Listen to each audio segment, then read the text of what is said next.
नमो अरहन्ताणं नमो सिद्धाणं नमो आयर्याणं नमो उवज्जायाणं नमो लोये सव्वसाहुणम्।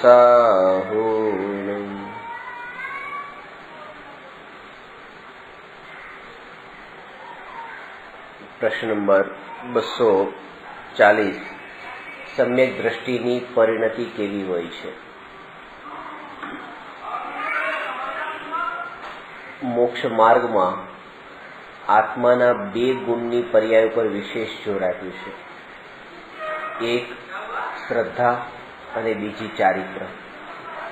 कारण के जे गुणस्थाननी परिभाषा छे ए परिभाषा में बे गुणनी तारतम्यरूप अवस्था ने गुणस्थान कीधुं छे अने एमां श्रद्धा अने चारित्रनो ज समावेश थाय छे, ज्ञाननो नहीं। कारण के ज्ञाननी तारतम्यताने लीधे एटले ज्ञानना વધઘટ થવાને લીધે ગુણસ્થાનમાં કોઈ ફરક પડતો નથી। જેમ કે કોઈને ક્ષયોક્ષમ જ્ઞાન ઘણું વધે તો એનું ગુણસ્થાન પહેલા ગુણસ્થાનથી ઉપર આવીને ચોથા ગુણસ્થાન આવે, પાંચમે આવે એવું નથી હોતું।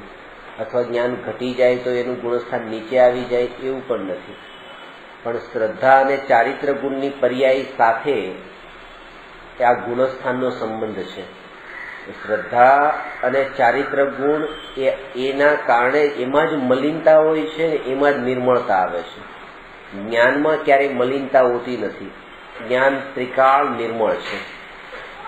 जेम आपणे वात करी के मारामां क्रोधमान मायालोभना भाव छे, कषाय भाव छे, ने कषाय भावनी खबर तो पड़े छे, तो ए खबर क्या पड़ी के ज्ञानमां पड़ी। एनो अर्थ ए थयो के ज्ञाननी निर्मलता अत्यारे पण एवी ज छे के वस्तुने जाणी तो ले छे एटले निर्मलतामां क्यांय फरक नथी। ए तो ज्ञानमां ए जाणे छे, ज्ञानमां ए वस्तु जणाय छे जे पड़ेली छे। तो जे हवे जणाय छे एमां सुधारो नथी करवानो, सुधारो जे छे एमां करवानो छे। એટલે જ્ઞાન તો દર્પણની જેમ છે અને શ્રદ્ધા અને ચારિત્ર ગુણની પર્યાયમાં જે વિકાર છે એ આપણા ચહેરા ઉપર લાગેલા દાગ બરાબર છે। હવે દર્પણને સાફ નથી કરવાનું, કારણ કે દર્પણ તો બરાબર જ છે, એ દાગને સાફ કરવાનો છે। એટલે એ રીતે જ્ઞાન ગુણની પર્યાયે તો શ્રદ્ધા અને ચારિત્રની મલિનતાને ખાલી જાણી છે, પણ एमां मलिनता नथी। मलिनता जेमां छे आ श्रद्धा अने चारित्र गुणनी पर्यायमां छे। એટલા માટે श्रद्धा गुणनी पर्यायने प्रतीति कहे छे अने चारित्र गुणनी पर्यायने परिणति कहेवाय छे। प्रतीति जे छे ए प्रतीति एक मूळ कीधुं छे अने परिणतिने वृक्षनी उपमा आपी छे। कारण के श्रद्धाने मूळ अने चारित्रने वृक्ष कीधुं छे। त्रण वात बतावी छे के श्रद्धा एटले सम्यक दर्शन ए मूळ छे, चारित्र ए वृक्ष छे अने मोक्ष ए फळ छे। अने मूळना बळ पर ए वृक्ष टके छे। ए वृक्षना मूळ वृक्ष जेटલું બાર છે એનાથી વધારે જમીનમાં બાર અંદર બધે ફેલાયેલા છે। एवा जे मूळना बळ पर जे वृक्ष टक्युं एवी रीते सम्यक दर्शनना बळ पर चारित्र टके छे। अने एटला माटे ते आ जे चारित्र जे छे ए चारित्र आत्मज्ञान विना केम नथी होतुं दीक्षा लीधा पछी पण। कारण के मानो एक हाथमां कंई वाग्युं तो हवे समता भाव राखे, पण ए समता भाव के बस मन नथी थतुं। पण कोना बळ पर समता भाव राखे? आश्रय कोनो होय?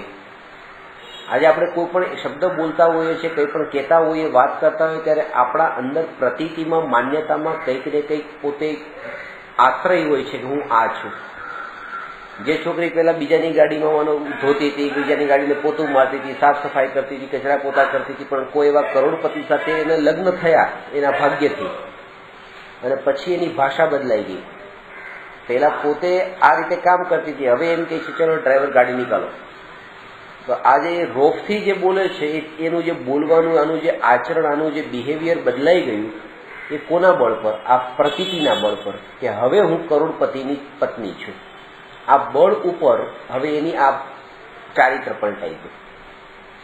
तो ए ज रीते के ज्यारे अहींया कंई पण वागे, कपाय, लोही निकळे अने एमां समताभाव राखे, पण कोना बळ पर समताभाव राखे?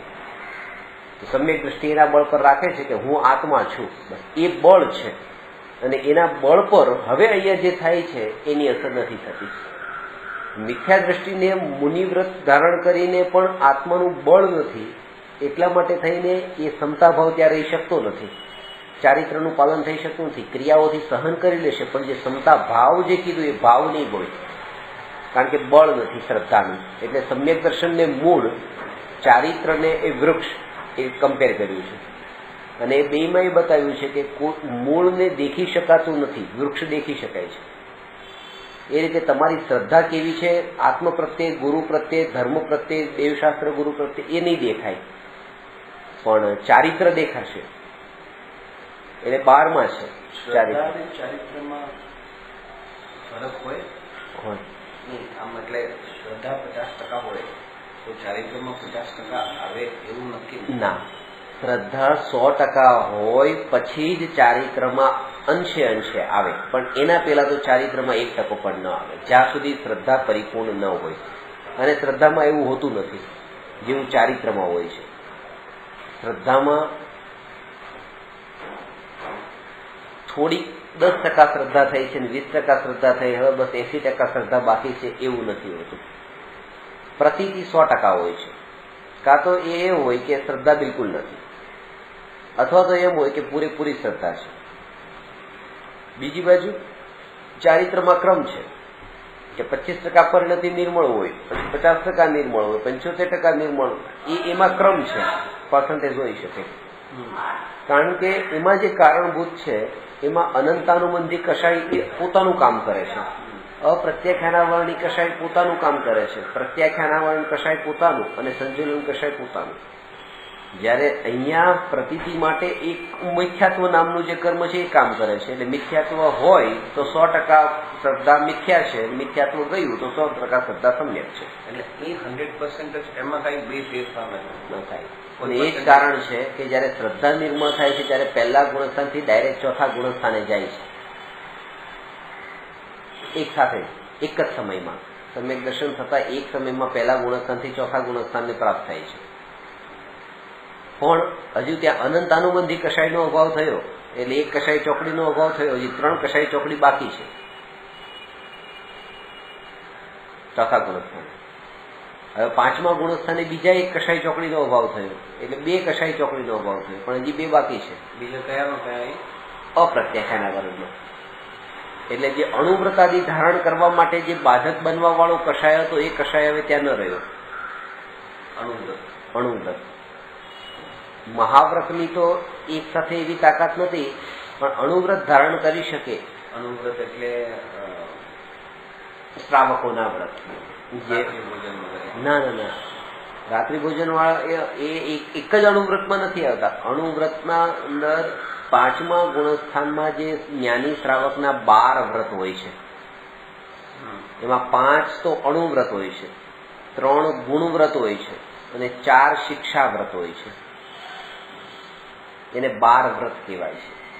12 વ્રત ઉપર તો બહુ જ આવે ચર્ચા.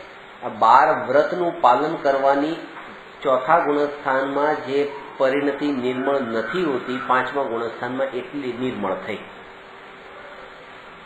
6થા ગુણસ્થાનમાં અને 7મા ગુણસ્થાનમાં પરિણતિ એવી નિર્મળ થઈ કે હવે મહાવ્રતાદી અંગીકાર કરે છે, એનાથી પણ વ્રત. અને પછી 12મા ગુણસ્થાને સંજલન કશાય ચોકડીનો પણ પૂરો અભાવ થાય છે, ત્યારે પૂર્ણ વિતરાગી થાય છે. સમ્યક દ્રષ્ટિ આપણે શ્રદ્ધામાં વૃદ્ધિ નહીં થાય ને પછી નહીં થાય. એ પતી ગયું કામ, એનું કાર્ય થોડું કમ્પ્લીટ થઈ ગયું.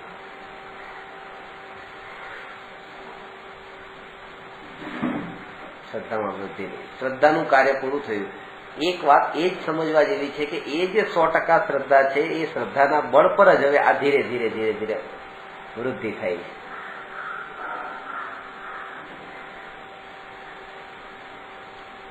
ચોથા ગુણસ્થાને સમ્યક દ્રષ્ટિની શ્રદ્ધા કેવી હોય છે એ જાણે છે કે આ કોઈ પણ પદાર્થ મારા નથી.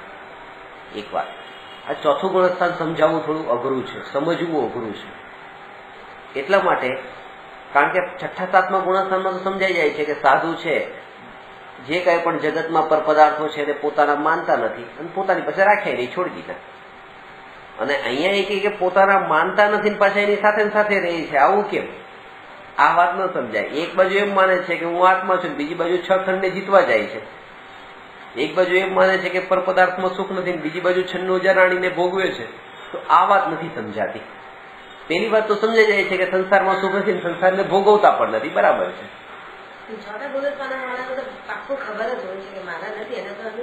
તો પછી શું કામ ભોગવે છે? બસ તો એટલે એ ઉદય પ્રમાણે, હા, ઉદય પ્રમાણે ભોગવે છે. અને એનો રાગ તો છે, પાછો રાગ છે. એટલે તો કે રાગ જયારે છૂટશે ત્યારે એ ઘર પણ છૂટશે, પત્ની પણ છૂટશે, આ બધું વૈભવ, પૈસો બધું છૂટશે. પૈસામાં મોહ છૂટી ગયો છે, પણ પૈસાનો રાગ હજી બાકી છે. અનંતાનુબંધી રાગ છૂટ્યો છે, પણ રાગ નથી છૂટ્યો. રાગ તો છે 10માં 11માં. હા, એટલે પૂર્ણ રાગ ત્યાં છૂટ્યો, પણ 6ઠ્ઠા ગુણસ્થાનમાં પણ એ સાધુને છૂટ્યો છે રાગ. આ બધું સંસારનો જે રાગ છે ને આ બધું પરમાત્મા પલટાઈ જાય ને પછી? ના, એ રાગ વગર એ વિકલ્પ જ ઉત્પન્ન થાય. દુકાન પર બેઠા છે તો પૈસામાં રાગ છે, રાગ છે. રાગ વગર એનો વિકલ્પ જ ન થાય કે મારે કમાણી કરવી છે. પત્ની પ્રત્યે રાગ છે, રાગ એના પ્રત્યે રાગ જ ન રહ્યો એમ નથી. રાગ એના પ્રત્યે ન રહેવાનો મતલબ પત્ની છોડી દેવી, પણ હજુ રાગ છે. મોહ છૂટ્યો છે. આ બે વચ્ચેનું અંતર સમજવાનું. મારાપણું છૂટ્યું છે, આ મારી નથી એમ માને છે, પણ એના પ્રત્યેનો રાગ જે છે એ નથી છૂટ્યો. એ વાતને માની લીધી છે. આ મોહ અને રાગ વચ્ચેનું અંતર આપણે કરેલું છે, સમજ્યા છે. કપડાની એટલે તો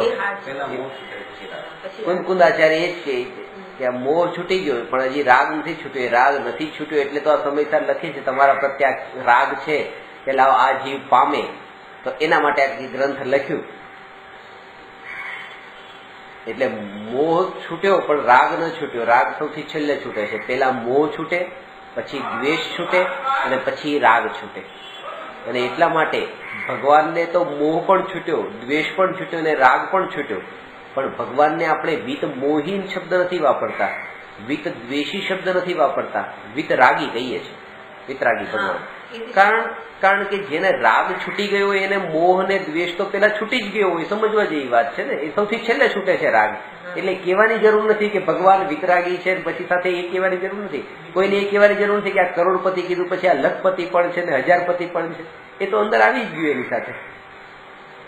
એટલે મોહ પેલા છૂટ્યો છે, દ્વેષ પછી છૂટે છે, રાગ સૌથી છેલ્લે છૂટે છે. વિતરાગી.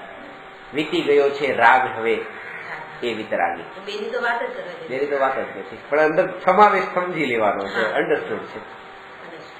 અને આ વાત એ છે કે શ્રદ્ધામાં મારાપણું માનતા નથી ને ચારિત્ર વિપરીત થાય, આવું બની શકે.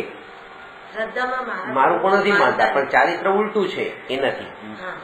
ચારિત્રમાં પાછું એની સાથે રહે છે, એને ભેગું કરે છે, ઘરમાં લાવે છે, મૂકે છે, એ બધું.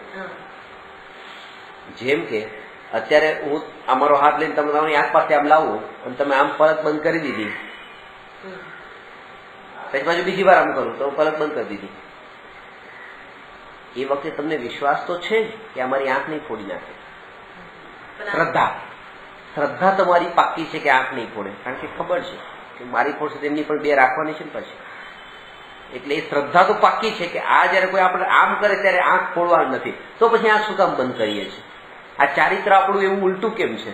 શ્રદ્ધા છે કે ફૂટવા જ નથી, તો એ પછી બંધ કરી. આવું પોસિબલ છે. આપણી શ્રદ્ધા અલગ હોય ને ચારિત્ર અલગ હોય. અહીંયા જ ખબર પડે છે કે શ્રદ્ધા અને ચારિત્ર ગુણના કાર્યો પોતાના સ્વતંત્ર છે, અલગ અલગ છે.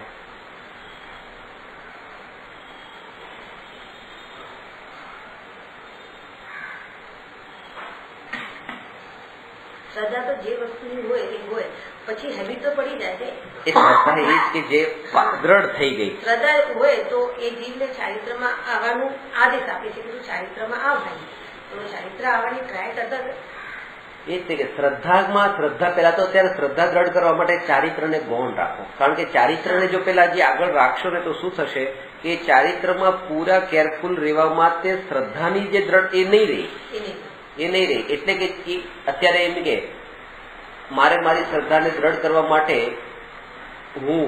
મેં ગુરુના ઉપદેશને સાંભળવા જાઉં છું અને એ ઉપદેશને સાંભળીને મારી શ્રદ્ધાને દ્રઢ કરું છું, પણ મેં એના પહેલા તે ચારિત્ર લઈ લીધું. એવું ચારિત્ર લઈ લીધું કે હું પૂર્વ દિશામાં 1.5 કિલોમીટરની આગળ જઈશ જ નહીં, પશ્ચિમમાં એક આ વ્રત લઈ લીધા બધા. આ ચારિત્ર જ છે, મર્યાદામાં પોતાને બાંધી દીધો કે હું બિલ્ડિંગની નીચે ઉતરું જ નહીં, હું આ ન કરું, હું આ ન કરું. આ બધું ચારિત્રમાં પોતાને બાંધ્યો, ચારિત્રથી બાંધ્યો. અને ચારિત્રથી બાંધી લીધા પછી શું થયું કે પ્રવચન હતું 1 કિલોમીટર દૂર ને બાંધ્યો તો 1.5 કિલોમીટરના અંતરે. એનો મતલબ એ કે શ્રદ્ધા જ્યાં બળવાન થવાની હતી એ નિમિત્તોથી આ દૂર ભાગી ગયું. એટલે પહેલેથી જો ચારિત્ર પલટી નાખે છે એટલે અંદરના મિથ્યાત્વની ગાંઠ છૂટવી જોઈએ. એક વ્યક્તિનું અત્યારે શ્રદ્ધા જે ક્રમે આપણે જે સ્થિતિમાં છીએ એ સ્થિતિમાં એનું જોર આપો. એક વ્યક્તિનું ઓપરેશન થઈ રહ્યું છે, ત્યાં સ્ટ્રેચર પર લઈ ગયા, ત્યાં ઓપરેશન થિયેટરમાં એને રાખ્યા છે અને દર્દીના કપડા પહેરાવી દીધા છે અને કપડામાં એનું ઓપરેશન ડોક્ટર કરવા જતા હતા ત્યાં એને દ્રષ્ટિ કપડા ઉપર ગઈ, ખબર પડી કે હું બીમાર છું, કેન્સરની ગાંઠ થઈ રહી છે. તરત જ એ કપડાથી એને લાગ્યું કે આ કપડા બસ આ બીમારીના સૂચક છે, આ જ બીમારી છે. કપડા દર્દીના છે, એને એ જ દર્દ લાગે છે, દર્દીના કપડા દર્દ લાગ્યા. એનાથી સહન ન થયું, ફટાફટ ત્યાંથી ઉભો થયો, પોતાના ઘરે આવી ગયો, સૂટ બૂટ ને ટાઈ પહેરીને વ્યવસ્થિત થઈ ગયો, બસ હવે હું પરફેક્ટ છું. પલટો આવી ગયો, કપડાથી ચારિત્ર બદલાઈ ગયું એનું બહારનું, દર્દીનું ચારિત્ર નથી, હવે એક વ્યવસ્થિત સ્વસ્થ વ્યક્તિનું ચારિત્ર આવી ગયું. પણ આ ચારિત્ર પલટાઈ જવાથી એની બીમારી જડમૂળથી ટળી નહીં, ઉલટું હજી એ કપડામાં જો રહી ગયો હોત તો ચાન્સ હતા કે એ અંદરની જે બીમારી છે જાત, અને આ કપડા તો છૂટી જ જાત, ઓપરેશન થઈ ગયા પછી અમે છૂટવાના હતા. આની ઉતાવળ એટલી નથી કરવાની જેટલી અંદરના ઓપરેશનની ઉતાવળ કરવાની હતી. આ મિથ્યાત્વના ઓપરેશનને છોડવા માટે એનું ઓપરેશન કરવાનું છે. એ ગાંઠ છે, એ કેન્સરની ગાંઠ છે, અને આ તો કપડા છે. બારમાં તો સાધુ ચારિત્ર તો એ કપડા બરાબર છે. આપણે એને એટલું મહત્વ આપી દીધું છે કે જો આ ગ્રહસ્થ છે, આ ગ્રહસ્થ છે, આ ગ્રહસ્થ છે, આ તો સાધુ છે, આ મહારાજ સાહેબ છે, એને એટલું મહત્વ નથી આપવાનું. આ જીવને તત્વની શ્રદ્ધા કેટલી છે, અને કૃપાળુદેવનું પ્રત્યક્ષ દ્રષ્ટાંત છે કે આ વાત ઉપર એટલું જોર નથી આપ્યું. ભાવના ભાવી કે અપૂર્વ અવસર એવો ક્યારે આવશે, અપૂર્વ અવસર એવો ક્યારે આવશે ભાવના ભાવી. પણ એ ભાવના પણ ત્યારે ભાવી કે જયારે એ દશામાં આવ્યા, સમ્યક દર્શન પછી. તો આપણને આ પત્ર વાંચતા, એનું વાંચન કરતા, એનું રટન કરતા એટલો મજો આવી જાય કે પૂછવાનું કામ. એ કશાયની મંદતા. આમાં બેનશ્રીને કીધું છે આમાં અટકીશ નહીં, આમાં અટકીશ નહીં, કારણ કે આમાં આ રૂંધાયેલો કશાય છે. આ થોડી વાર માટે એમ લાગે કે આ ભાવુકતા છે, અને એ ભાવુકતામાં અહીંયા સુધી તમે તો બીજા એવા ભાવુકતામાં આનંદ આવી ગયો, બસ એથી વધારે કઈ નહીં ને. આ આનંદ એટલી હદે પહોંચી જાય કે એ દીક્ષા લઈ લે કે બસ સંસારમાં સુખ નથી, આમાં જ સુખ છે. અને 2-4 વર્ષે દીક્ષા છૂટી પડી જાય, પછી ક્રિયાથી ન છૂટે પણ ભાવોથી તો છૂટી પણ ગઈ હોય. કારણ કે એ એટલે જ એ કીધું છે કે આમાં ભાવુકતાને સમજવી અને સમજણ અન્ડરસ્ટેન્ડિંગથી છે કે આ ભાવુકતા છે, બેને જાણવી. જયારે તમને ખબર પડી ખરેખર આ સંસારમાં સુખ નથી, સંસારમાં સુખ નથી, એ સંસારમાં સુખ એવી વાત નથી આવતી. આ આવે છે કે આ દશા લેવાની વાત આવે છે, એક પરમાણુ માત્રની મને સ્પર્શ. હા, તો એ પરમાણુ માત્રની સ્પર્શના નથી. એ દશા મને ક્યારે આવે, પણ એ પરમાણુ મારો નથી પેલા એ શ્રદ્ધા કરવાની છે.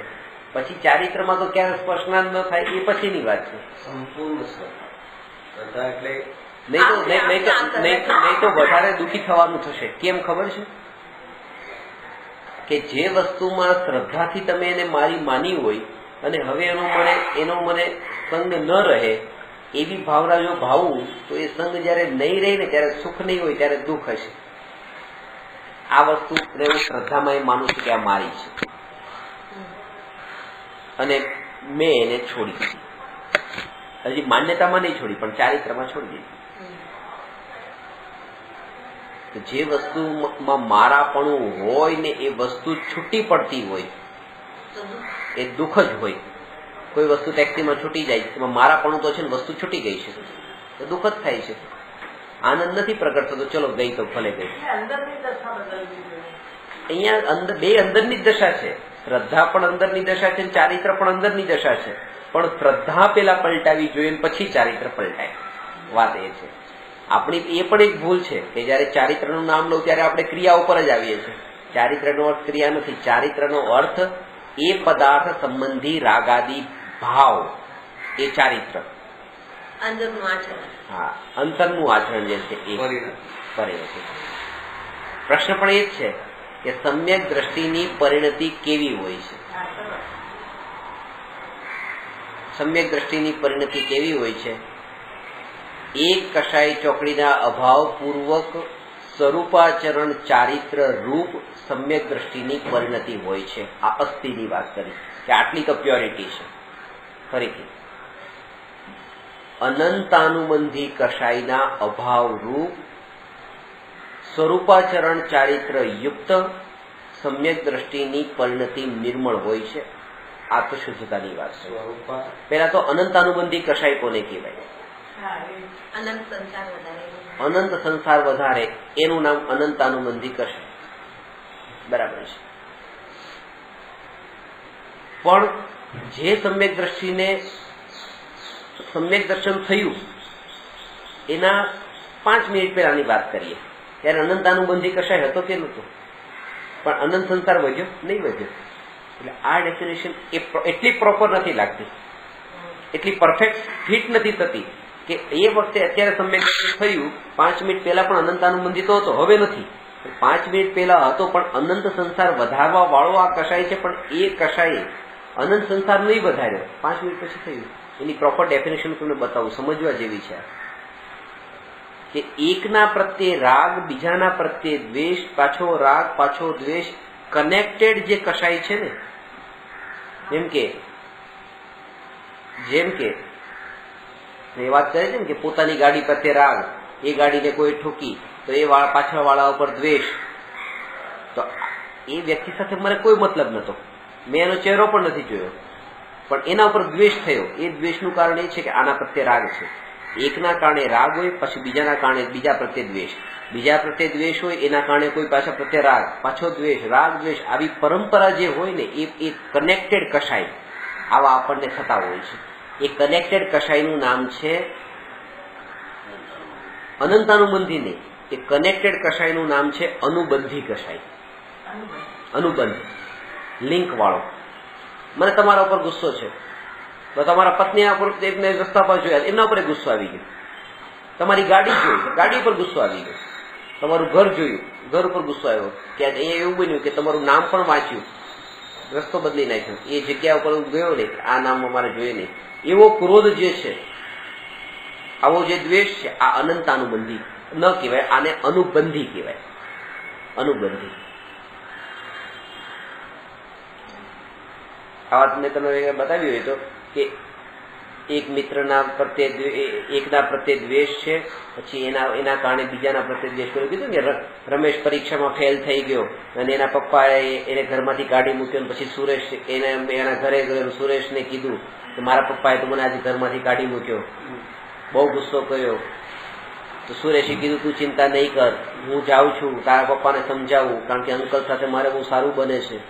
ત્યાં ગયો અને પછી અંકલને કીધું કેમ છો, થોડી બધી બહારની વાત કરી અને પછી આ રમેશ વાળો મુદ્દો ખોલ્યો કે અંકલ બધું બરાબર છે. પણ આ બધી વાત ચાલતી હતી ત્યારે આંટીએ કીધું કે સુરેશ તું અહીંયા આવ્યો છું, બોલ તું શું લઈશ, ચા કોફી? તો કે કોફી. એ કોફી બનાવવા અંદર ગઈ આંટી. એટલી વારમાં મારે મુદ્દો ખોલ્યો કે રમેશને ફરે પરીક્ષામાં નાપાસ થયો, પણ છોકરા તો નાપાસ થાય ને આ બધું તો હોય. તરત જ ગુસ્સો આવી ગયો આ સુરેશ ઉપર કે તું રમેશના વખાણ કરવા આવ્યો છે ચંદિકાણી. તો જે પોતાના દીકરાને તો ઘરમાંથી કાઢ્યો, આ રમેશ ઉપર ગુસ્સો. પછી એ રમેશનો ગુસ્સો કોના ઉપર આવ્યો? આ સુરેશ ઉપર. તું પણ નીકળ અહીંથી, તું પણ નીકળ. આ એકનો ગુસ્સો બીજા ઉપર ગયો. આ અનુભવ. અંદરથી પત્ની કોફી બનાવીને લાવી, એ ક્યાં ગયો? સુરેશ આવ્યો હતો ને રમેશનો મિત્ર, કે આવ્યો હતો પણ એ આના માટે નતો આવ્યો, મળવા નતો આવ્યો, એ રમેશના વખાણ કરવા માટે આવ્યો હતો. એને માફ કરી દો ને એ બધી એની તારીફ કરવા, એની સિફારિશ કરવા આવ્યો હતો. તો તમને કઈ ખબર પડે છે? પત્નીએ કીધું કે આપણા છોકરા ઉપર આપણો અધિકાર, આપણે ગમે એ કરીએ, ઘરથી ભગાડી મૂકીએ. આ પારકા છોકરાને આપણે શું કામ ભગાડવો જોઈએ? આપણા ઘર આવ્યો હતો જવાનો હતો, શા માટે તમારે આવું કરવું જોઈએ? તો પત્નીને કીધું, તું સુરેશના વખાણ કરે છે, ચલ તું નીકળા ઘરમાંથી બહાર. તો રમેશનો ક્રોધ સુરેશ ઉપર, સુરેશનો ક્રોધ પત્ની ઉપર. કોઈ એનું નામ લે બસ એના ઉપર ક્રોધ.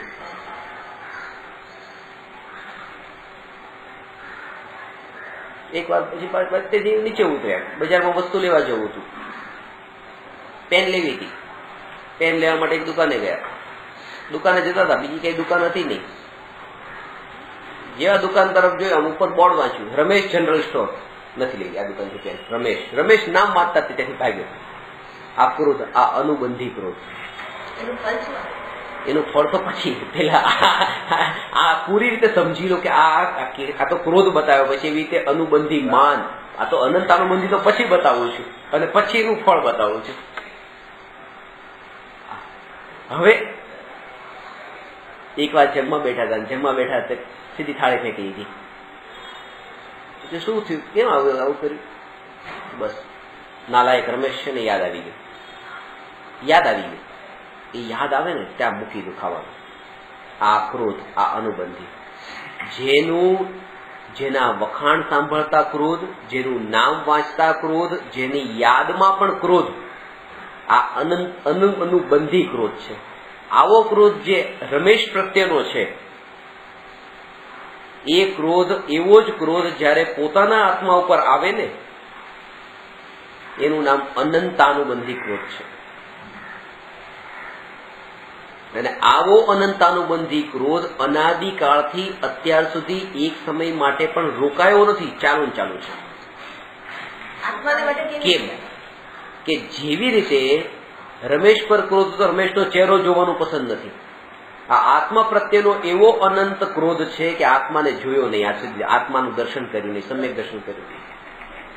રમેશના વખાણ કરવા વાળા બીજા ગમ્યા નહીં, એના ઉપર ક્રોધ. આત્માના ગુણગાન ગાવા વાળા ગુરુ પણ એને રૂચ્યા નહીં. એનાથી પણ હજી આગળ તમને ખબર પડશે, જે રૂચે છે, કેટલા રૂચે છે, એ શું રૂચે છે, બધી ખબર પડશે. એ રૂચ્યા નહીં.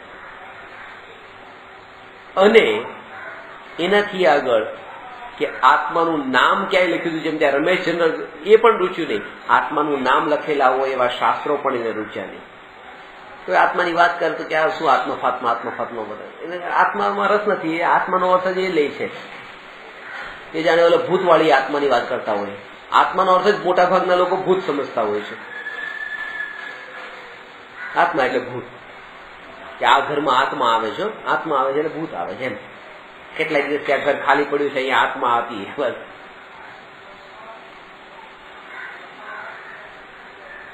તો એ આત્મા પ્રત્યેનો આવો આત્મા યાદ પણ આવે ને તો એને રસ નથી પડતો કે આ ક્યાં યાદ આવ્યો. કારણ કે ભોગોના કાળે જો આત્મા યાદ આવી જાય તો એમ લાગે અરે આને અત્યારે ક્યાં યાદ કરવાના, અત્યારે તો ભોગ ભોગવવાના હતા. એ પણ ગમતું નથી. આ આત્મા પ્રત્યેની આવી અરુચિ જે અત્યારે પડેલી છે, આ અનંતાનુબંધી ક્રોધ છે. અને આવો ક્રોધ હવે તમે કહેશો કે આપણે નથી, પણ નથી એમ નહીં, મંદ પડ્યો છે. એને અનંતાનુબંધી કશાયની મંદતા કહેવાય. અને એ બરાબર છે. આવો કશાય મંદ જ્યાં સુધી ન થાય ત્યાં સુધી અભાવ ક્યારેય ન થાય, જળમૂળથી ન જાય. આ કશાય રૂચે છે આપણને, આત્મા રૂચે છે, પણ આત્માનું નામ જેટલું રૂચે છે એના કરતા પોતાનું નામ વધારે રૂચે છે.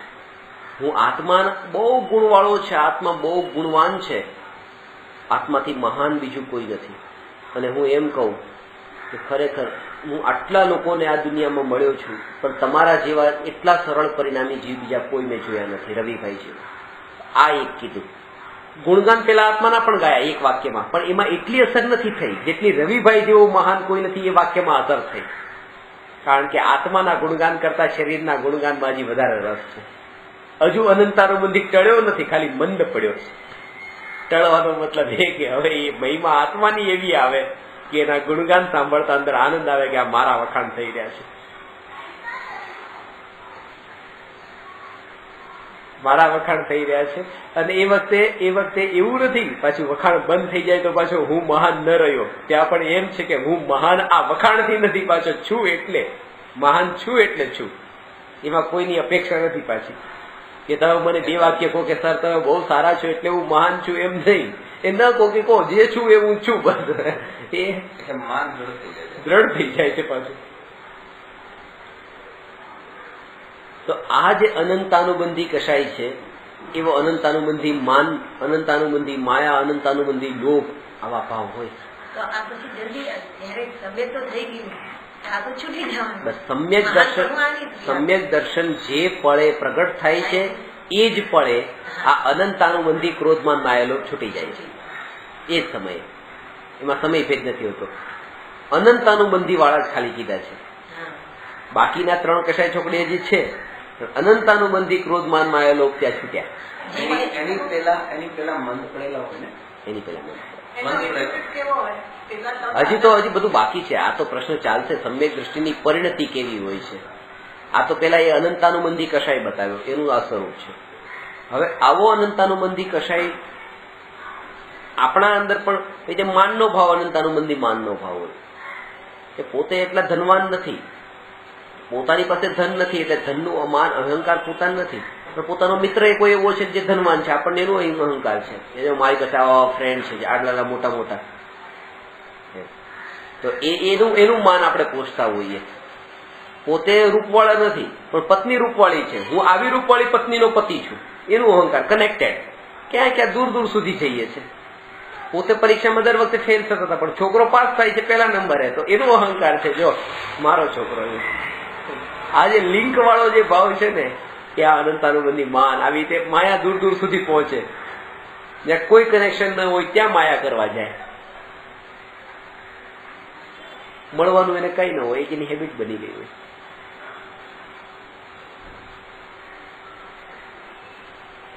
આ આપણે આવી રીતે થતું હોય. આ અનંત માયા કેવી રીતે બને? એ જ કે જેમાં તમારું પ્રયોજન સિદ્ધ થતું હોય ત્યાં તમે મનમાં જેવું હતું ને એવું વચનમાં ન કીધું, પણ જ્યાં કોઈ પ્રયોજન સિદ્ધ નથી થતું ત્યાં પણ દૂર દૂર સુધી જઈને પણ પોતાના કશાયને પોષવા માટે મનમાં ખબર છે કે સામે કોઈ નથી, મનમાં જાણે છે, તો એ વચનમાં કહેજો તમને પેલા બોલાવે. પછી પેલા એ જોયું કે એપ્રિલ ફૂલ, આ કઈ પ્રયોજન નતું. દૂર દૂર સુધી એ માયાચારી, મનમાં કઈ અલગ, વચનમાં કઈ અલગ ને કાયામાં કઈ અલગ.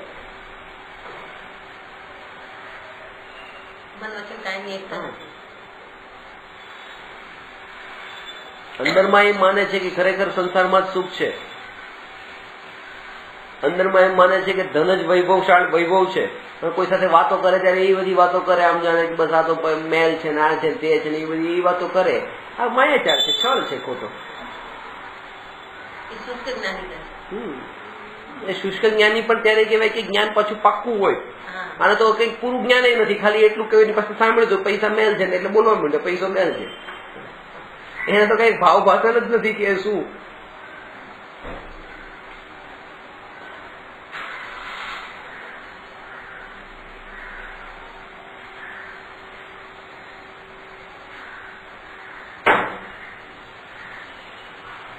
પોતાની પાસે જે વસ્તુ છે એમાં તો લોભ છે, દૂર દૂર સુધીમાં પણ લોભ કનેક્ટેડ.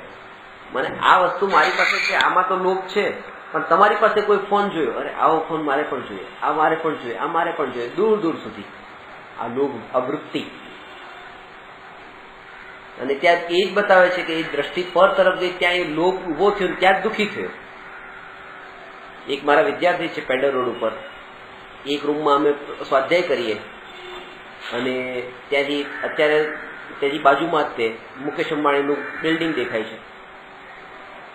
હવે મને એમણે ચોખ્ખું કહી દીધું કે હવે અમારું એટલે એવો અહીંયા આનંદ નથી આવતો ખરેખર, કારણ કે આ જોઈએ છે ત્યારે એટલે અમારી જગ્યા બદલાઈ નાખી. કારણ કે અમે જે પહેલા તમારી સામે જે બેસતા તેમાં અમને ભાવ હતો, જો અમે આમ શેઠિયા છીએ પણ હવે અહીંયા અમારા શેઠિયા જેવું રહ્યું નહીં, કારણ કે આ મોટો શેઠિયો બાજુમાં ઉભું રહી ગયું. બીજા રૂપમાં આપણે કહીએ છીએ કે આમનો જો આ ભાવ છે, આ ભાવને કેમ ટાળવા? દ્રષ્ટિ બીજા ઉપર ગઈ ત્યારે પોતાનું તો એનું એ જ છે, એમાં કઈ ઘટ્યું નથી. ઉલટું જ થોડું થોડું રોજ વધતું હશે, પણ તોય દુઃખ વધી ગયું, કારણ કે દ્રષ્ટિ પર ઉપર ગઈ. એની પાસે કેટલું છે. એટલે જ કહે છે તમારે ડોન્ટ કેર. બસ તમારી પાસે શું છે, તમારી પાસે શું છે, મારે શું લેવા દેવા. અને એ પણ કે આ મારી પાસે શું છે એ પણ પરમાં જતું રહ્યું, એને મારે શું લેવા દેવા. પછી એમ નહીં કે તમારી પાસે શું લેવા દે, મારી પાસે છે તો ખાલી ઇમ્પોર્ટન્ટ છે, એનું પણ નહીં. જે પર છે એ પરથી મારે શું વળવું.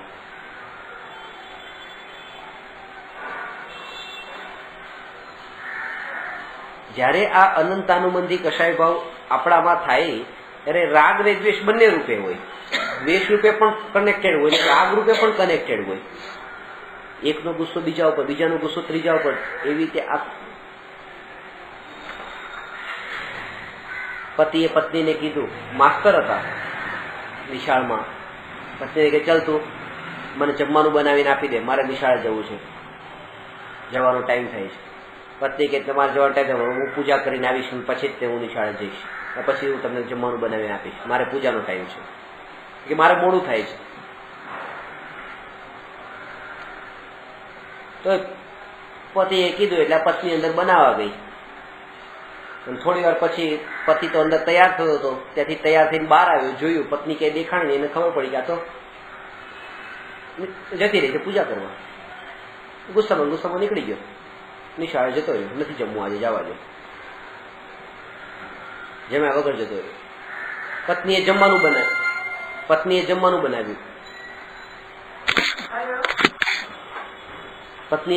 બનાવ્યું કે જવા દો હવે, અમે ક્યાં કશાય કરવો ખોટો, અને બનાવી દો, એને મોકલાવી દઈએ, પતિને ઘરેથી વિદાય કરીએ.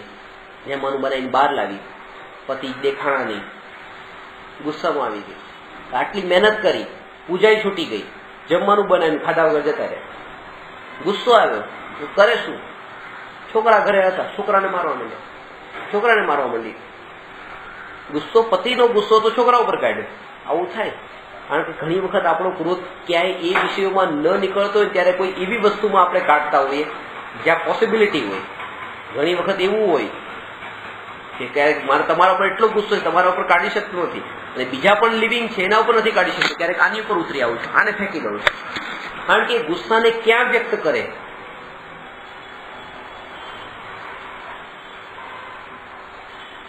આવી રીતે રાગમાં પણ હવે આ દ્વેષ થયો, છોકરાને મારવા માંડ્યો, એ ક્રોધ છે.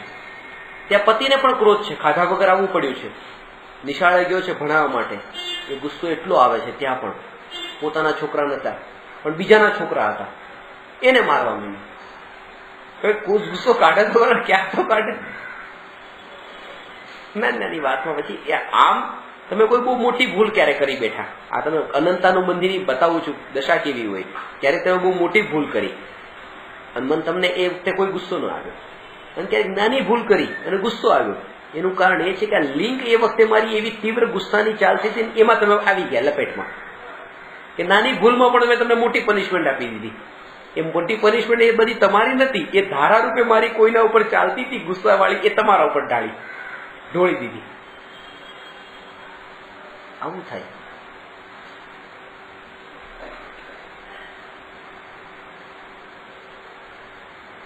સવારે જેવું જોઈતું હોય એવું જ શાક મમ્મીએ બનાવીને આપ્યું, એવી રીતે રસોઈ બનાવીને આપી. ઓફિસે ગયો, કામ પરથી પાછો આવ્યો, મમ્મી પપ્પા માટે કોઈ ગિફ્ટ લઈને નહીં આવ્યો.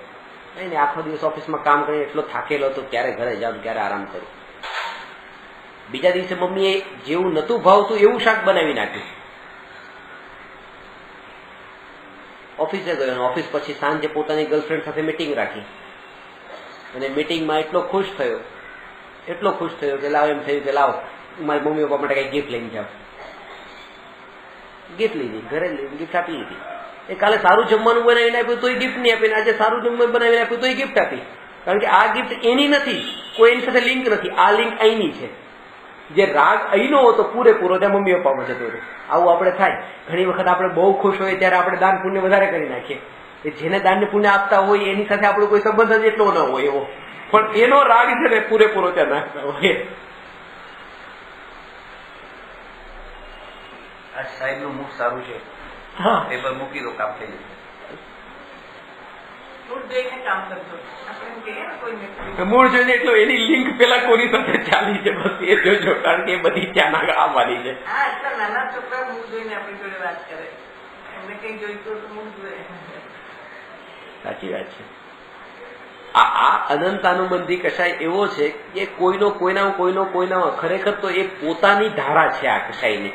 એમાં કોઈ બીજો વ્યક્તિ એમાં વચ્ચે ન લો, એમાં લાગે આ પોતાની તીવ્રથી મન, મનથી તીવ્ર, તીવ્રથી મન, આ રીતે ધારા ચાલતી ગઈ છે.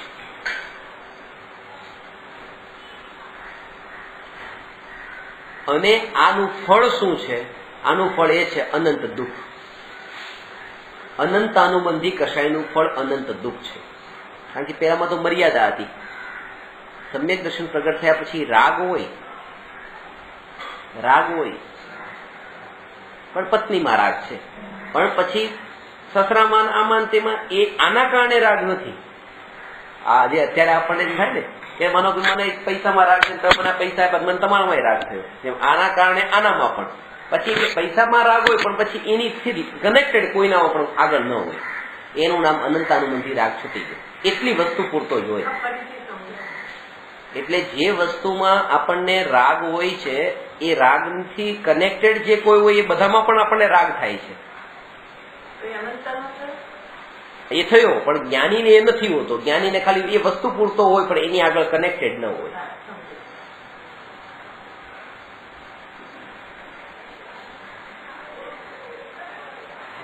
જે અત્યારે આપણને એ કશાય ભાવ થયો, મેં તમે વાત કરી કે એક મુસ્લિમ દુબઈના એક વખાણ કર્યા કે દુબઈમાં મારો એક મોલમાં કેમેરો રહી ગયો, તો કેમેરો પછી મને 4 કલાકે મળ્યો.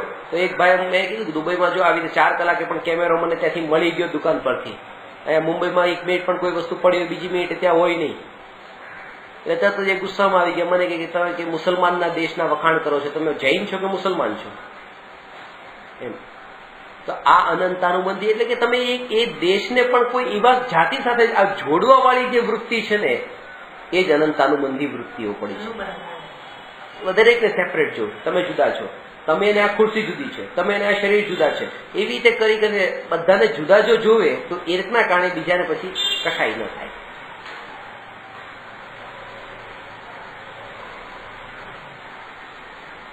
સાધના માટે આસન ગોતી રહ્યા છે. હા, હવે માનો આતંકવાદીઓએ આ લોકોને મારી નાખ્યા, 10 આતંકવાદીઓએ 200 જણાને મારી નાખ્યા ફાયરિંગ કરીને. તો આપણે એને જોડ્યા કે આ મરનારા અને મારનારાને જોડીએ છીએ, પણ ખાલી આને જ જો એકલે એક શું એના ઉદય નતા? જો ખાલી એટલું જ કે જો એના ઉદય નતા, એ તરત જ સમાધાન થઈ જાય છે, નિમિત્ત નીકળી જાય છે. એટલે એની પણ પોતાની યોગ્યતા હતી ને.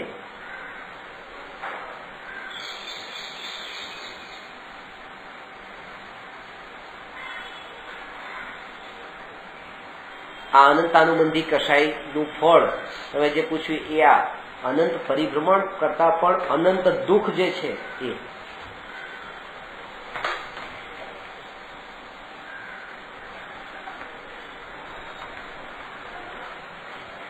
એટલે અત્યારના લેવલમાં હવે બીજી વાત કે મિથ્યાત્વને છોડવાની સાથે સાથે અત્યારે જોર કશાય ઉપર પણ આપવાનું છે, ચારિત્ર પલટાવવાનું છે. પણ ચારિત્રમાં પલટો કયો લાવવાનો છે? આ પલટો કયો પલટો કે અનંતાનુબંધી કશાય વાળો જે ભાવ છે એ ભાવ છૂટે, એ અત્યારની ભૂમિકામાં ચારિત્રનો પલટો છે. એનું એક્ઝામ્પલ એ કે અત્યારે જે આપણને આ દૂરના સંબંધમાં જે ગાડી પ્રત્યે રાગ થયો, પણ ગાડી મોકલનાર પ્રત્યે પણ રાગ થયો, તો આ ન થવું જોઈએ. જાગૃતિ એ રાગ કેટલો આગળ સુધી આપણને થાય છે એની લિમિટ નથી રહેતી, લગામ નથી. આપણે સાધના કરવા બેઠા છે, ત્યાંની જગ્યાનો રાગ, એટલે આ તો કનેક્ટેડ છે. જગ્યાનો રાગ તો નથી, પણ એનાથી મારી સાધના સારી થશે, એનાથી મને ડિસ્ટર્બ કોઈ નહીં કરે, તો આ લિંક કહેવાય. એમાં એટલું જ છે કે તમારો હવે એમાં કેટલો મોહનો ભાવ છે. જેટલો મોહ છૂટ્યો હશે ને, આ એ છે કે સુખ બુદ્ધિ એમાં છૂટી ગઈ હોય તો પછી એને અનંતાનુબંધી નહીં કહેવાય. ખાસ એ છે. એટલે કે તમે એમાં સુખ માની લીધું, પાછું જગ્યામાં સુખ ન માન્યું. એ તમે માન્યું કે આ મારી સાધના થાય છે, પણ આ જગ્યાને સુખરૂપ માની બેઠા છો કે નહીં? ના, સાધનાને સુખરૂપ માન્યું, પણ આ જગ્યા સુખરૂપ નથી. કારણ કે આ જગ્યા સુખરૂપ હોત તો આ જગ્યા ઉપર બીજા કેટલાય જીવો છે. એના માટે આ સુખનું કારણ કેમ નથી બનતી?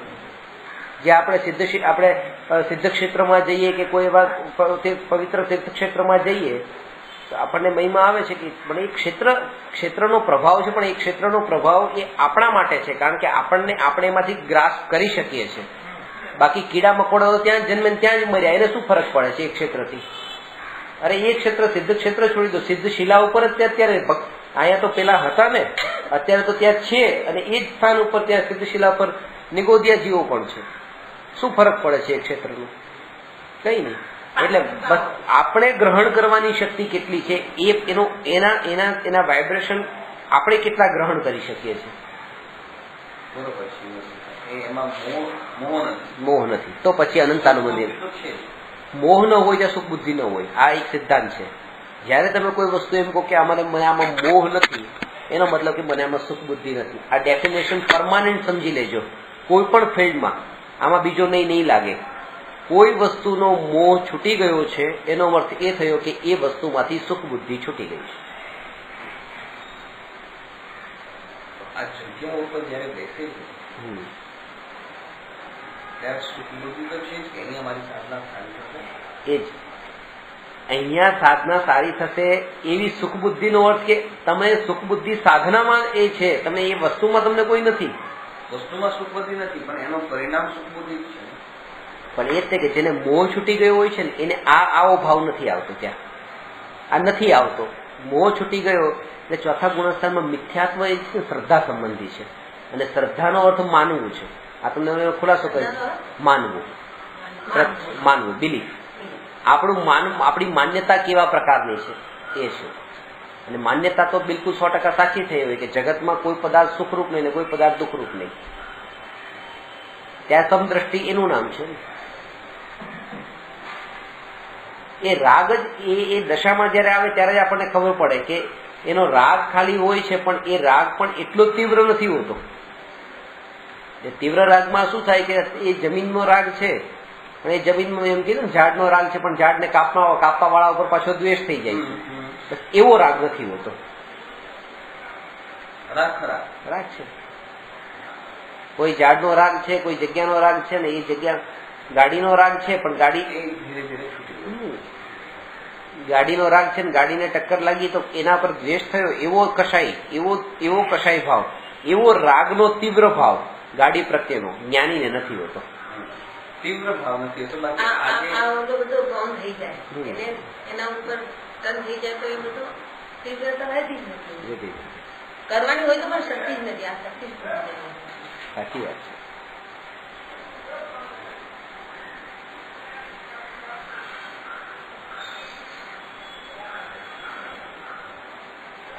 સમ્યક દ્રષ્ટિ જીવની પરિણતિમાં મલિનતા છે, જેટલા અંશે મલિનતા છે, ચારિત્ર ગુણની પર્યાયમાં જે મલિનતા છે એના માટે શબ્દ વાપર્યો છે વૃત્તિની મલિનતા, ચિત્તની મલિનતા. આપણા અંદરની વૃત્તિઓ જે પડી છે, અને વૃત્તિઓ નિમિત્તોમાં જવાથી ટળતી નથી કે નિમિત્તોથી દૂર જવાથી પણ ટળતી નથી. જેમ કે ભોજનમાં સુખ છે, ભોજન કરવાની જે વૃત્તિ છે એ ભોજન કરી લેવાથી ટળી નથી ગઈ. આના વચ્ચેનું મેં બે શબ્દોનું અંતર તમને બતાવ્યું હોય તો કે વૃત્તિ અને વિકલ્પ. વિકલ્પ એ વૃત્તિનું પ્રગટ સ્વરૂપ છે. જે અંદરના પડેલી વૃત્તિઓ છે એ પડેલી વૃત્તિઓનું પ્રગટ સ્વરૂપ એ વિકલ્પ છે. વૃત્તિની પર્યાય એનો એ વાતને બતાવે છે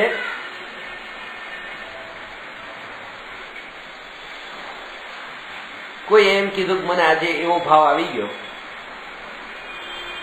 આ ભાવ મને આવ્યો, હું આવું ક્યારેય આવ્યું નથી, મારા અંદર એવું કોઈ દાનત પણ નથી, કઈ નહીં, પણ પેલી વસ્તુ કોઈની પડી છે ને મને આજ લેવાનો ભાવ આવી ગયો, આ ભાવ આવ્યો. અંદરનો કોઈ મારો એવો અભિપ્રાય નતો. એ ભલે ગમે એટલી એના માટે ખુલાસો કરે, ક્લેરિફિકેશન આપે, પણ એ વિકલ્પ એને ઉત્પન્ન થયો છે એ વાતને બતાવે છે કે અંદરનો મેલ એના અંદર કેટલો પડ્યો હશે. અને એના થકી તે આપણે આપણી પરિણતિને માપી શકીએ છીએ વિકલ્પો થકી.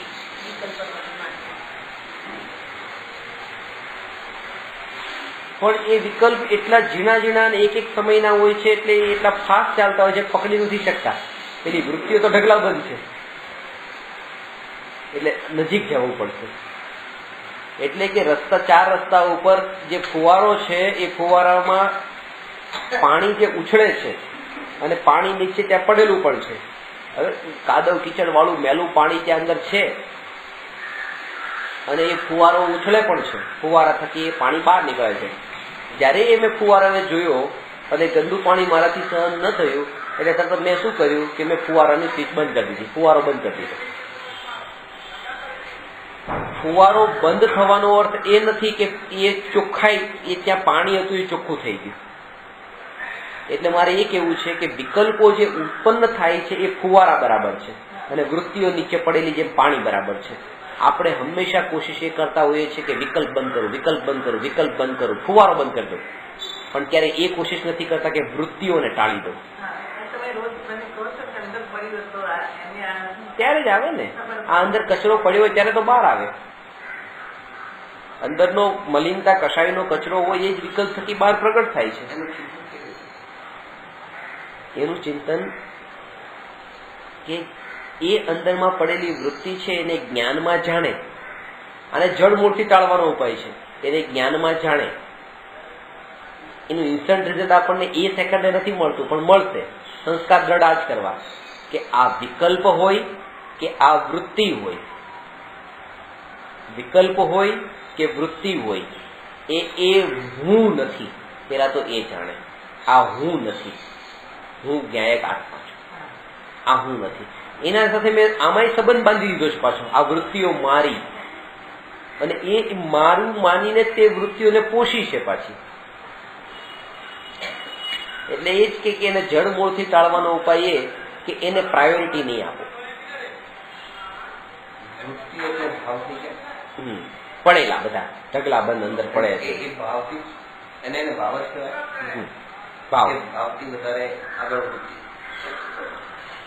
રાગાદી વિકારી ભાવ એનું નામ છે પરિણતિની મલિનતા, વૃત્તિઓ.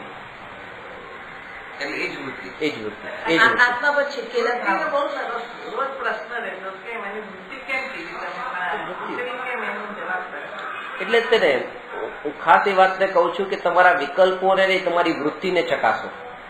કારણ એનું એ છે કે વિકલ્પોને ટાળવા, કોઈ પણ પર્ટિક્યુલર વિકલ્પોને ટાળી દેવા એટલું અઘરું કામ નથી.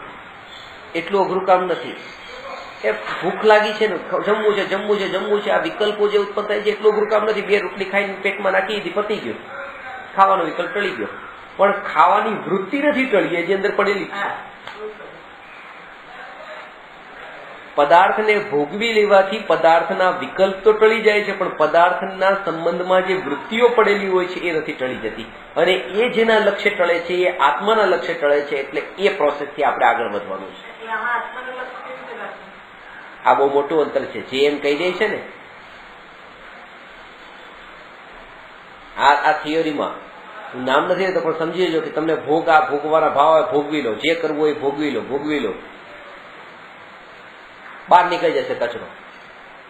ગુસ્સો આવ્યો કરી નાખો, કામ વિકાર થયો ભોગવી નાખો. એનાથી વૃત્તિ નહીં ટળી જાય, વિકલ્પ ટળશે એ ટાઈમ પૂરતો, પણ આગલા સમયે નવો વિકલ્પ પાછો ઉભો હશે. એ પાછો આ વૃત્તિમાંથી જ ઉભો થયો હશે.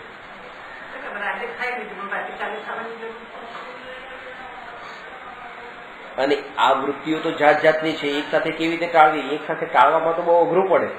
કે જમવાની વૃત્તિ, ફરવાની વૃત્તિ, ભોગોની વૃત્તિ, આ બધી વૃત્તિઓ તો ઘણી પડી છે. આત્માની મહિમા આવે ત્યારે આ બધી વૃત્તિ એક જ કેટેગરીમાં આવી જાય. આત્માનો મહિમા એવો આવે કે એ આ દરેક સમયે એની આપણે વેલ્યુ કરતા તો બહુ સારી રીતે આવડે છે. વેલ્યુ કરતા બહુ સારી રીતે આવડે છે. એક 10 રૂપિયાની નોટ પડી 100 રૂપિયાની નોટ પડી તો 100 રૂપિયાની નોટ પેલા બચાવશે. તો ખબર પડે છે કે આની વેલ્યુ વધારે છે. ચાંદીને સોનું પડ્યું તો સોનાને પેલા બચાવશે. સોનું જ બચાવવું જોઈએ. સોનું ને પ્લેટિનમ હોય તો એમાં પેલા બચાવશે. તો એ જેની મહિમા એને વધારે છે એ વસ્તુને બચાવે છે. તો દરેક સમયે આપણને વિચારો પૂતગલના જ આવશે, આનું શું થશે, આનું શું થશે, પણ ક્યારે એ વિચાર આવે છે કે આ વિકલ્પથી મારું શું થશે? જેના વિચાર તમે કરો છો, આ દીકરાનું શું થશે, આ વહુનું શું થશે, આનું શું થશે, ગાડીનું શું થશે, ઘરનું શું થશે, પણ એ વિકલ્પથી મારું શું થશે એનો વિચાર નથી કરતા. પ્રાયોરિટી આત્મા નથી. પેલા એ વિચાર કરે. બટાટા નહીં ખાઓ તો આ દેશમાં આટલા બટાટા ઉગે છે, બટાટાનું શું થશે? આ લીલોતરી નહીં ખાઓ તો આ લીલોતરી શાકભાજી વેચવા વાળાનો કામ ધંધો કેમ ચાલશે, એ બધાનું શું થશે? તો હું આ નહીં કરું તો એનું શું થશે એ વિચાર આવે છે બીજાનું, પણ આ કરીશ તો મારા આત્માનું શું થશે એ વિચાર નથી આવતો. આત્માનું અહીં થશે. વૃત્તિઓ અંદરમાં પડેલી છે. બીજું કે એવો પણ મહિમા આવે કે આ વૃત્તિઓને જડમૂળથી ટાળવાનો આ એક ચાન્સ છે. જેમ ગઈકાલે કીધું કે આ મહેલમાં પ્રવેશ કરવાનો. બાકીની દશામાં તો એ ચાન્સ પણ નથી. બાકીની દશામાં તો આવો એક ચાન્સ પણ નથી.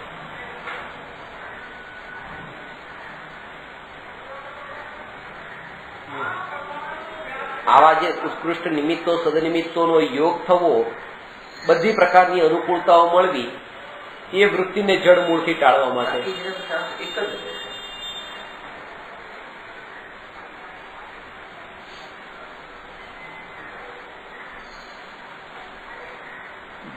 જવાઈ જાય છે, પણ પાછું એટલું વળી જવાનું છે. અત્યારે આના ઉપર જોર આપવાનું છે.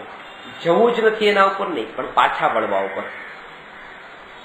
લક્ષ્ય એવું હોય કે જવું નથી, પણ જવાના છીએ, પણ પાછો જેટલો જલ્દી વળ્યો બસ.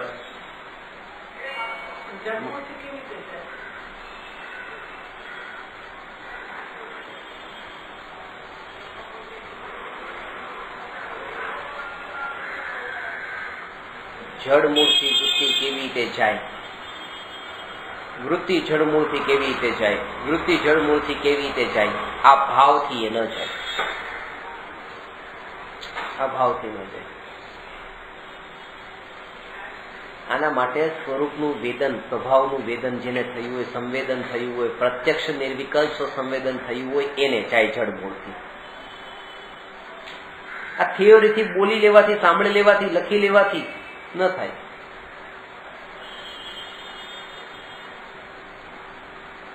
જે લોકો મારા પ્રવચનમાં કઈ લખે ને, હું એ લોકો માટે ખાસ કહું, એ લોકોનું આ લખેલું જે છે 2 કલાક પછી, 4 કલાક પછી, 6 કલાક પછી એને વાંચે પણ ખરા, ન પણ વાંચે ને એની આગામી પર્યાયને પરિણમવામાં આ લખણ કામમાં આવે ને ખબર નથી.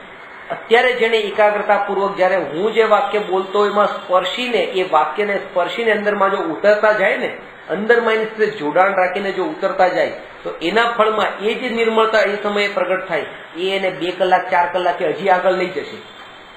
એને જે આગળ લઈ જશે, આ લખેલું એને 2-4 કલાકે આગળ નથી લઈ જવાનું. અંદરમાં સ્પર્શવાનું, અંદરમાં સમજાણું તમને. આપ એમ જ સમજો કે આ તમે પ્રેક્ટિકલ સાધના કરવા માટે જ આવ્યા છો. હું તો બોલું છું અને તમે સાંભળો છો, પણ આ બોલું છું એમાં એ નથી કે તમને કેટલાને સંભળાતો તમારું કલ્યાણ થાય. હું તમારી પરીક્ષા ક્યારે નથી લેતો કે આ પ્રશ્નનો જવાબ મને આપો ને આ પ્રશ્નનો જવાબ આપો. તમારું જે થવું એ થાય, મારે શું મતલબ છે. પણ આમ ઊંચા અવાજે બોલીને બસ મારી પરિણતિ આનાથી દ્રઢ થતી હોય તો મારે આ કાર્ય ક્યારે કરવું છે. લક્ષ્ય એટલું પોતાનું જોઈએ, સ્પર્શના પોતાની જ રાખવાની બસ. કોને કેટલો લાભ થયો ને કોને કેટલું નુકસાન કઈ નથી જોવાનું, પોતાના ઉપર દ્રષ્ટિ.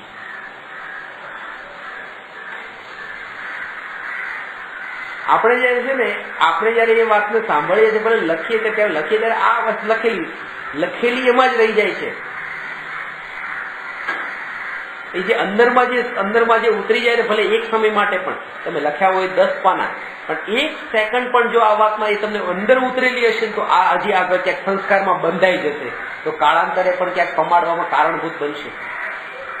જે લખેલું હોય ને એક વાર પાછું વાંચી લઈએ તો એવી સરસ સ્મૃતિ આવે છે કે આ બધા પછી ત્યારે સ્મૃતિ જ રહી પાછી. એ વાત સમજાડી ને તમને, એ સ્મૃતિમાં જ આવ્યું નથી આવતું. કહું છું ને, 500 નોટો ભરેલા લખેલા અમારી પાસે છે.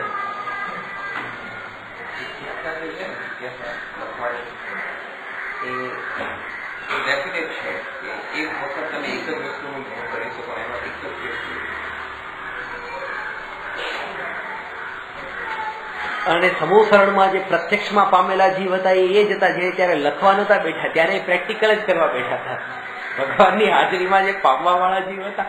એટલે એક તમે એ લક્ષ્ય લઈને નથી આવ્યા કે હું આત્માને પ્રાપ્ત કરવા જાઉં છું, હું ત્યાં ભણવા જાઉં છું, લખવા જાઉં છું.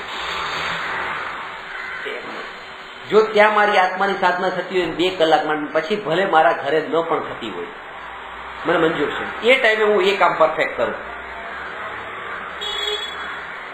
એ ટાઈમે એ કામ પરફેક્ટ કરું. અને એના કારણે મોટું નુકસાન તો આપણને એ થતું હોય છે કે જયારે હું બોલતો હોઉં, તમે લખતા હોય, લખતી વખતે પછી કોઈ વાક્ય તમે લખવા બેઠા, એ વખતે 4 વાક્ય કોઈ એવા ઇમ્પોર્ટન્ટ બોલી ગયો જે તમારે લખાયા નહીં, સંભળાયા પણ નહીં, અને એના પછીના જે બીજા 12 વાક્ય કહીશ એની લિંકમાં છે, કારણ કે એ 4 વાક્યથી લિંક હતી એની. એટલે એક સમયમાં આપણે એક કામ નથી કરતા. જયારે જમવા બેઠા હોય ત્યારે જમવાના વિચાર નથી હોતા, ત્યારે કોઈ બીજા વિચાર હોય છે. અને કોઈ બીજું કામ કરતા જયારે કોઈ ત્રીજા વિચાર હોય છે. જે સમયે જે કામ કરીએ તે વિચાર નથી હોતા, અને એ વખતે બેહોશ થઈ જાય છે. અને બેહોશીમાં ભાન નથી રહેતું. તમે ટીવી જોતા જોતા જો જમતા હો તો ખબર નહીં રહે કેટલું વધારે ખવાઈ ગયું. બેહોશ થઈ ગયા છે ત્યારે કોઈ ઠેકાણું નથી પોતાનું. લખી દીધું ને યાદ કરવાની જરૂર નહીં, થોડું ચિંતન જ ત્યાં એમ થઈ ગયું.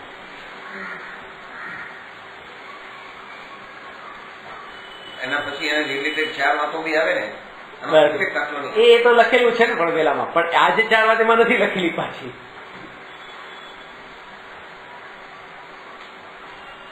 એટલે સ્કૂલમાં તો અમારે ત્યારે એવું હતું કે ગુરુ બોલે લખવાનું નહીં, એ લખાવે તો લખે.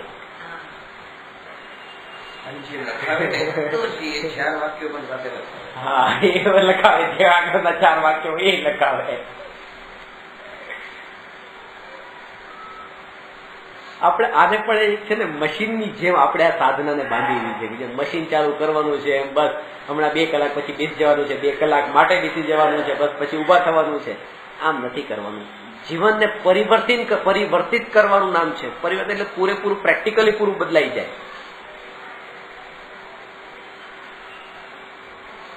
આના વગર મારે ન ચાલે એવી જે અંદરમાં જે વૃત્તિ પડેલી છે એને ટાળવાની છે.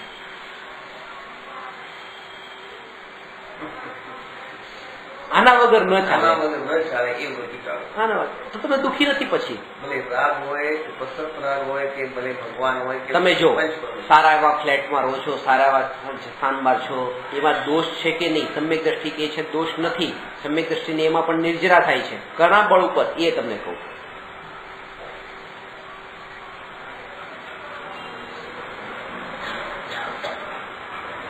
પોતા એવા આવા સારા ફ્લેટમાં છે, એ ટાઈમે પ્રકૃતિ તમને એમ કે, હું કહું તો વિશ્વાસ ન બેસે, પણ પ્રકૃતિ તમને એમ કહી દે કે અત્યારે તમારું ધારાવીની ઝૂંપડપટ્ટીમાં જન્મ લેવાનો છે તૈયાર, બાપ દારૂડીઓ છે, આવા છે, આમ છે, બધું એક્સેપ્ટેડ. જેના કોઈ પણ હિચકિચાટ વગર એક્સેપ્ટેડ છે, કહી દીધું બસ સ્વીકાર છે, એ જીવનું આવા સારા ફ્લેટમાં રહે છે તો પણ એ નિર્જરાનું કારણ બને છે. એને બંધ થતો, કારણ કે એ એક્સેપ્ટેડ એ જ બોલી શકે જેને અહીંયા એટલી આસક્તિ નહીં હોય, આટલી તન્મયતા નહીં હોય, આના વગર નહીં ચાલે એવો ભાવ નહીં હોય. એ જ કહી દે કે ઠીક છે, સ્વીકાર છે, તો પછી અહીંયા રહેતો હોય તો વાંધો નથી.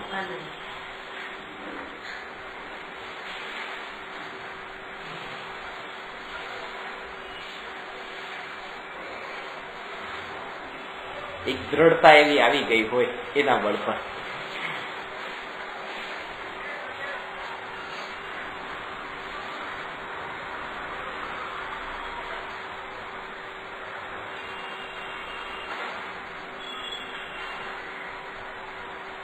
આના વગર ન ચાલે, આના વગર ન ચાલે,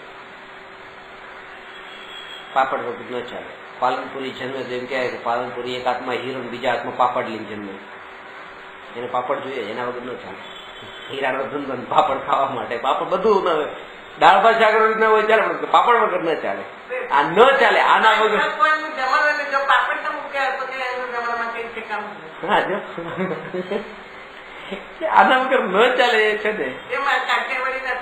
હા હા બસ એ બધાનું, કોઈને કાઠિયાવાડી અથાણા હોય, બધાના પોતપોતાના હોય.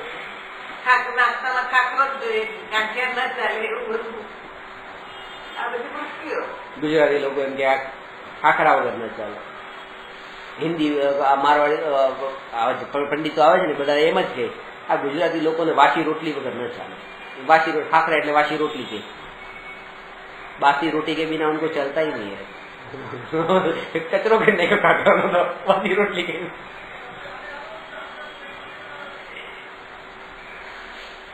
पेटनी જરૂરિયાત પૂરી પાડો, જીભની જરૂરિયાત પૂરી નહીં પાડો.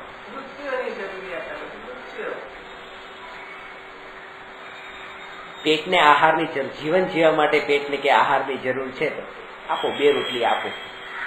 પણ જીભ કે છે કે મીઠું નાખેલી આપજો, મોળી નહીં.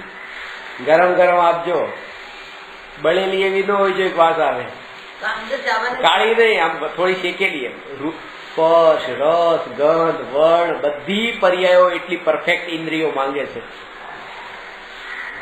પેટની જરૂરિયાત માટે પાણીના ગ્લાસ, પાણીની જરૂર છે. સ્પર્શેન્દ્રિય કે છે ઠંડુ જ જોઈએ. રસનેન્દ્રિય કે છે કે ઠંડુ નહીં, મીઠું જોઈએ. એટલે શરબત ઠંડુ ને મીઠું. ત્યાં ઘ્રાણેન્દ્રિય કે છે એમાં ફ્લેવર જોઈએ, ગુલાબનું સુગંધી જોઈએ. ચક્ષુએન્દ્રિય કે છે કે સફેદ નહીં, એને ગુલાબી રંગ નાખજો અંદર. અને કર્ણેન્દ્રિય કે છે કે આ પાણી જયારે પીવાતું હોય ત્યારે આમ નામ નહીં, ટેપ ચલાવો અને પીવું. અને આવું આ પીવા માટે થઈને કોઈ રેસ્ટોરન્ટમાં કે કોઈ જગ્યાએ જાય છે, એના 50-100 રૂપિયા ખર્ચી નાખે છે.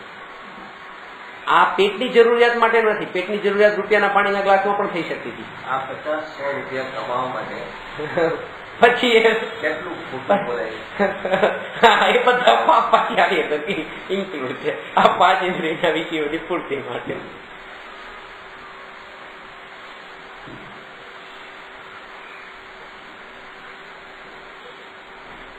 મા કસમ, બાપ કસમ, બિલ જોઈ લો, બિલ તમને બતાવી દો, આવેલા મારનું બિલ બતાવી દો. કેટલી દુનિયા બધી બાપ દાદાની સોગંદ ખાય છે. મારેલા ને કેટલી વાર મારતો હોય. આગળ છૂટી જાય તો શું કામ જોઈએ આપણું? એટલે હા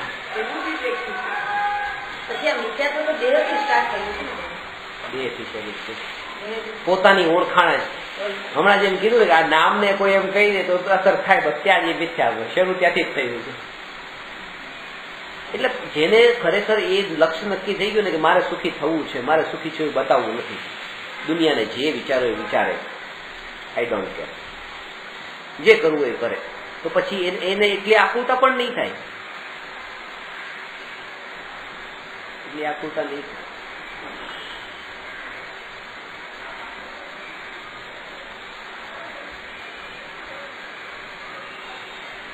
અંતે તો એક માટીનો લોઢો છે, બીજું આમાં છે તો એમાં હું એ છું. આ વસ્તુ ઇન્દ્રિયો, આપણે પેન્ટ શર્ટ પહેર્યા, ઇન્સર્ટ કર્યું, પછી પટ્ટો પહેર્યો, પેન્ટ કે ઉતરી જતું નતું તો પટ્ટો શું કામ થયું?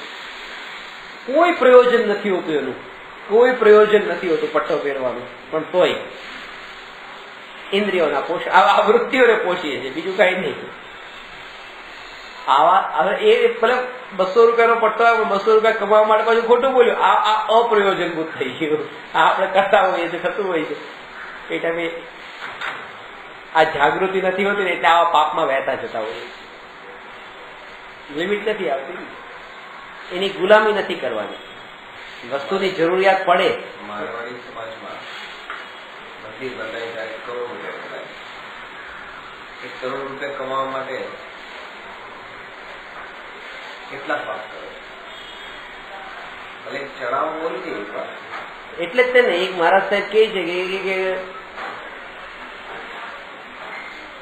એક ભાઈ કહેવાય કે મહારાજ સાહેબ પાસે મહારાજ સાહેબ એમ કે ધર્મ કરો નહીં, જાઓ પાપ કરો. પાપ કરો એટલે કે તમે આ 1 કરોડ લખાવી દે. 1 કરોડ લખાવ એટલે ક્યાંથી લખાવશે? પાપ કરીને જ લખાવશે ને, એ ક્યાંથી કમાણો હોય છે? એટલે કોઈ મહારાજ સાહેબ કે અંદર ધર્મમાં તો લગાડતા જ નથી, કે પાપમાં જ લગાડે છે સીધા, કેટલા કરોડ લખાવી દે એટલે પાપ કરો છે. અને ખરેખર કે 1 કરોડ લખાવવાનું બીજા લખાવા તો પડે જ છે, અને કરોડ લખાવાના હોય એટલે પછી લખાવેલા એટલે આપવાના. હવે ત્યાં કે કરોડ આપવાના છે એટલે કરોડ નહીં કમાય, કારણ કે કોઈ એવો મૂર્ખ ન હોય કે કરોડ આપીને કરોડ કમાઈને કરોડ આપી દે. એટલે અમારી વૃત્તિ એવી ઉઠે કે 5 કરોડ કમાય તો કરોડ આપશું ચલો, એટલે કોઈ એવો ધંધો પછી ગોતીએ છે કે જે 5 કરોડ કમાવડાવે. 5 ગુણા પાપ છે. એટલે વૃત્તિમાંથી નીકળ્યું. સમ્યક દ્રષ્ટિને છે કે બીજા શું વિચાર છે એની પડી નથી, અને એના માટે આ યુદ્ધ કરી દે છે. જયારે પડી હોય ને, આને કેવું લાગશે હું યુદ્ધ કરું, ના નથી કરું, તો બીજાની ઉપર ધ્યાન જાય તો ક્યારેક બંધ થઈ જાય. આયા તો અંદરમાં નિર્મળતા આવી ગઈ છે, અને હવે જે કઈ પણ થાય છે ઉદય અનુસાર થાય છે, લોકોને બતાવવા માટે નથી થતું. અંદરમાં આવી ગયા પછી નથી થતું. પહેલા તો વ્યવહાર માટે થાય, એટલે પછી કોના બળે નથી થતું, બસ આત્માના બળે. એટલા માટે પેલા બળ આત્માનું લાવવું. આત્માનું બળ કેવી રીતે આવે એ પેલા અલગ અલગ અપેક્ષાથી એનું વિચિંતન કરીને, નિત્ય અને ક્ષણિકનું પેલા ચિંતન કરીએ. તમે પર છો ને હું સ્વ છું. ભેદ જ્ઞાન પર અને સ્વ વચ્ચે નથી. પર છે તે અનિત્ય છે. તમે પર છો એમ નહીં, પણ તમે અનિત્ય છો, કારણ કે તમે 2 કલાક 4 કલાક મારી સાથે રહેવાવાળા છો, પછી નથી. પરને છોડો એનો અર્થ શાસ્ત્રમાં બતાવ્યો, પરને છોડો એટલે અનિત્યને છોડો, કારણ કે અનિત્ય છે. પર છે ને સ્વ છે એ અનિત્ય છે, અને સ્વને અપનાવો એનો અર્થ નિત્યને અપનાવો. ને જયારે અનિત્ય અને નિત્ય વાળું પડખું જયારે સમજાય છે ને, ત્યારે એની અનિત્યની મહિમા ટળે છે, નિત્યની મહિમા વધે છે. સ્વ પર કરતા નિત્ય નિત્ય ઉપર. હા, આ આપણને અનુભવમાં આવે એવું છે ને, એટલા માટે. અને અનિત્યમાં નિત્યની સ્થાપના નહીં કરી દો, કારણ કે અનિત્યમાં અનિત્ય પદાર્થોમાં નિત્યની સ્થાપના, નિત્યપણાની સ્થાપના કરી દેવાથી જે નિત્ય આત્મા છે એ વિચારમાં પણ નથી આવતો. એ કેવી રીતે ભૂલ કરો છો? જયારે તમે કાચનો ગ્લાસ બજારમાં લેવા માટે જયારે ઘરમાં લાવ્યા ત્યારે તમે એમ માનીને લાવ્યા છો કે આ 2 દિવસ માટે લાવી કાચનો ગ્લાસ, એમ જ માનીને લાવ્યા ને કે આ પરમાનન્ટ, બસ મારો પરમાનન્ટ મારો. આ ઘરમાં તમે મૂક્યો ત્યારે તમે અમુક ટાઈમ માટે નથી મૂક્યો, હંમેશા માટે મૂક્યો. આ ઘરે મારું હંમેશા માટે છે ને આ ગ્લાસે મારો હંમેશા માટે. એ અંદરની પ્રતીતિ એ જ હોય છે. દુકાનદાર પાસેથી દુકાનમાંથી કપડા લઈને જાય ત્યારે આમ પરમાનન્ટ મારા, ભાડે નથી લીધા, આ મારા થઈ ગયા. એ અનિત્ય જ છે. એ 2 વર્ષે 4 વર્ષે જવાના છે, ફાટવાના છે, પણ અનિત્યમાં એવી નિત્યપણાની સ્થાપના કરી દઈએ છીએ કે બતાવે મારો. એનો વિચાર જ નથી કે આ 2 વર્ષ પછી આ થશે, એનો વિચાર નથી. એટલે અનિત્યમાં નિત્યપણાની સ્થાપના કરી, એના કારણે જે નિત્ય આત્મા હતો એનો તો વિચાર જ નહીં આવે, એ છૂટી જ ગયું. એટલે પેલા અનિત્ય એ અનિત્ય લાગે, કોઈ પણ વસ્તુમાં અનિત્યપણું લાગે. લગ્ન કરવા માટે જાય, પત્નીને લઈને આવ્યો છે, પત્નીને લઈને આવ્યો ત્યારે પણ એમ જ લાગે છે ને, તો પરમાનન્ટ લઈને આવ્યો છું. એવું ક્યાં છે 2 વર્ષ પછી છૂટાછેડા કરવાના છે? આ તો હંમેશા મારી આવે. એ હંમેશા મારી એ જે માન્યતા છે ને, એ જ આ અનિત્યમાં નિત્યપણાની સ્થાપના કરી છે.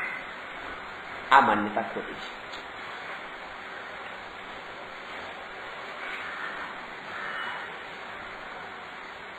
અનિત્ય માની તો આદુ કામ થઈ જાય, આદુ કામ ક્યાં થઈ જાય. કારણ કે પછી અને ખરેખર તો એ અનિત્ય અને અનિત્ય માની લે તો પછી પૂરું કામ પણ થશે. કેમ? કારણ કે પછી હવે અનિત્યમાં અટકશે નહીં, અને જ્યાં અટકતો તો એમાંથી નીકળી ગયો, એટલે પછી અંદરમાં જવું એ સહજ થાય છે.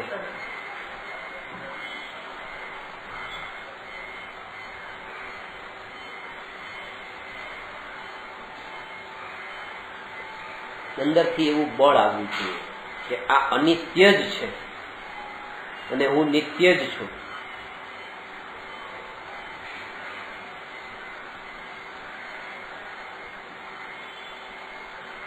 આ જાણીને જીવ તો પણ કામ કરે છે રહેવાથી, તો એને શું એ જ્ઞાનીનું આજે એ પરિણતિ બતાવી કે પરિણતિમાં એમ નિર્મળતા આવી, તેમ છતાં પણ હજુ એ પરિણતિ પર તરફ હજી વળેલી છે. એટલા માટે હજી રાગ દ્વેષ પર સંબંધી હજી થઈ રહ્યા છે. પણ આ વિચરે ઉદય પ્રયોગ છે, ઉદય અનુસાર વિચરણ છે. જ્ઞાનીને આ છે કે એ હવે બીજાની પરવા નથી ને, ઉદય અનુસાર વિચરણ કરે છે, એટલા માટે કેવું લાગશે એ વિચાર નથી કરતા. પોતાની અંતરની વૃત્તિ અને પોતાની પરિણતિને નિર્મળ કરે છે. ત્યાં અંતરમાં જેમ કહેવાય, જેમ કે ક્રિયા ઉપર જ જેની દ્રષ્ટિ છે, પર્યુષણ જેવા મહાન પર્વોમાં કે કોઈ લીલોતરી ખાય છે, વિદ્વાન છે, પર્યુષણમાં લીલોતરી ખાય, તો એને જોઈને બીજા કેટલાયને કશાય થાય, આટલા વિદ્વાન થઈને લીલોતરી ખાય, એનું ધર્મ છે બીજા લોકો એમાં પડ્યા એટલા માટે. અને આ કે છે કે મારે કઠોળ ખાવાથી ગેસ થઈ જાય, વોમિટ ને બધું કંઈક થાય છે, એટલા માટે હું ખાઈ લઉં છું, પછી મારો આખા દિવસની સાધના આત્માની થાય છે, ચિંતન કરું છું. પણ જેનો ક્રિયા ઉપર જ જેનો આગ્રહ છે કે આ તો જોઈએ જ, તે લીલોતરી ન જ જોઈએ, એ જીવ પોતે પણ અને બીજાને પણ એવી રીતે કશાયમાં નાખે છે. એટલે આમાં નહીં પડવાનું, ક્રિયા ઉપર એટલું જોર નહીં આપવું, પેલા ભાવ ઉપર જ જોર આપવું. કે જ્ઞાનીની ક્રિયાઓ કેવી હોય છે એના પર જોર નહીં આપો. જ્ઞાની આ ક્રિયા કરી લે છે, પણ પાછી જોર પરિણતિ ઉપર હોય છે અંદરની, અને આપણું જોર ક્રિયાઓ ઉપર હોય છે. આ ક્રિયા તો હું ન જ કરું, આ ક્રિયા તો ન જ કરું. બીજા ઉપચાર કરી લઈએ આપણે પાછા જાત જાતના. અંદરની વૃત્તિ કેટલી પછી મલિન થતી હોય કે સાંજના બસ ચોવ્યાર લઈ લીધો, ચોવ્યાર કરો, નિયમ લઈ લીધો, પછાણ લઈ લીધા, હવે કે હું રાત્રે ન જ જમું, બરાબર છે, પછાણ લીધા, પણ હવે નહીં જમું, રાત્રે હવે તાવ આવ્યો, હવે શું કરવું કે તાવ આવે, ઔષધિ લેવી છે કે મારું માથું દુખે છે, હવે દવા લેવી છે, દવા લેવાની નથી, તો એ વિકલ્પો એટલા બધા વધ્યા. હવે કઈ ટાઈગર બામ લીધી, બામ લઈને બામ ઘસી, એટલી બામ ઘસી. હવે અંદર તો કઈ નાખ્યું નહીં, પણ અહીંયા બહારથી કરીને પણ અંદરના વિકલ્પોને તમે ખાલી આ ક્રિયા બેને ઇગ્નોર કરી દો. અંદર ગયું કે બામ ઘસી, એ બેને એકલા વિકલ્પોને તો તમે જો તો ત્યાં ખબર પડશે કે એને આજે પણ કોઈ એવું મહાન કામ તો કર્યું જ નથી, વિકલ્પોમાં જ અટકેલો હતો. ઘણી વખત એવું પણ બને કે એ ચોવ્યાર ન કરીને માનો એ દવા લઈ લીધી હોય તો આ 2 કલાક સુધી મસલ જે માથું ઘસતો હતો એમાં એટલા વિકલ્પો ન થયા. પણ ના, રાત્રિ ભોજન તો ન જ કરાય, બરાબર છે, ન કરાય એ વાત સાચી છે, પણ તમારું જોર એ ક્રિયા ઉપર ન હોવું જોઈએ, પરિણતિ ઉપર જ હોવું જોઈએ. સારું છે, જેટલું ચારિત્રનું પાલન થાય એટલું કરે, પણ ચારિત્રનું પાલન કોના બળે કરશે? મારે રાત્રિ ભોજન નથી કરવું, એના વગર ચાલશે. કેમ ચાલશે? તમે કોણ છો? ચાલશે. હું શરીર છું મારે ચાલશે, એવું ક્યારે ન ચાલે. શરીર છું તો ક્યારે ચાલે? કેવી રીતે ચાલે? હું આત્મા છું ને મને ચાલશે, તો એ હજી બરાબર છે. એ બળાવ્યું નથી.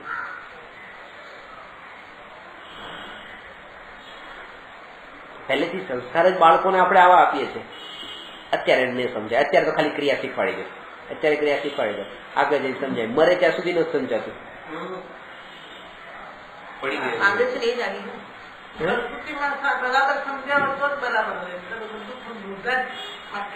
એટલે બાળકને સંસ્કાર પણ એવા પ્રકારના આપ્યા હોય તો એને વિચાર પણ એવા રહે ને. એમ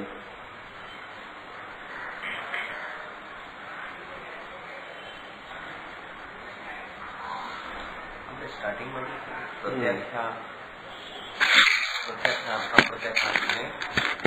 સંજોલન અનંતાનુમતિ, પ્રત્યાખ્યાન અપ્રત્યાખ્યાન સંજોલન, એટલે અનંતાનુમતિથી સમજાય છે. અપ્રત્યાખ્યાનાવરણ, પ્રત્યાખ્યાનાવરણ ને સંજોલન, એ 3 સંબંધી, 3 કશાય સંબંધી રાગદ્વેષ કેવા હોય કે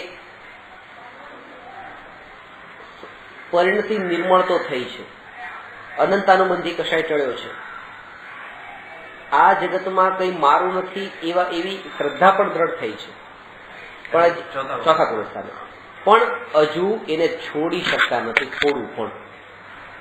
5 પાપને ભરપૂર કરે છે. 5 પાપને પૂર્ણ રૂપે છોડવાની હજી તાકાત આવી નથી ને અંશે છોડવાની તાકાત આવી નથી. અંશે છોડવાની તાકાત આવી જવાનું નામ છે અપ્રત્યાખ્યાનાવરણ કષાયનો અભાવ, અને પૂરી રીતે છોડી દેવાની તાકાત આવવાનું નામ છે પ્રત્યાખ્યાનાવરણ કષાયનો અભાવ.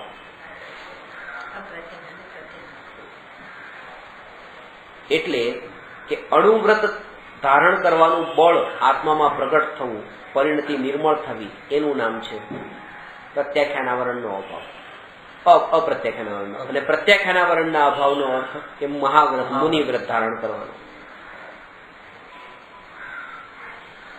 અને મુનિ ધર્મ ધારણ કરીને પણ હજુ જે સૂક્ષ્મ સમયતા વગેરે આ ગ્રંથો લખ્યા કે આ ઉપદેશ આપ્યો, 28 મૂળગુણોનું પાલન કરવાના શુભ ભાવો, આ જે હજી રાગ હજી આ પડ્યો છે, આ સંજલન કષાય સંબંધી છે. એ એકલો શુભ જ છે, અશુભ નથી. એ 6ઠા 7મા ગુણસ્થાન પછીના 10મા ગુણસ્થાનના અંત સુધી.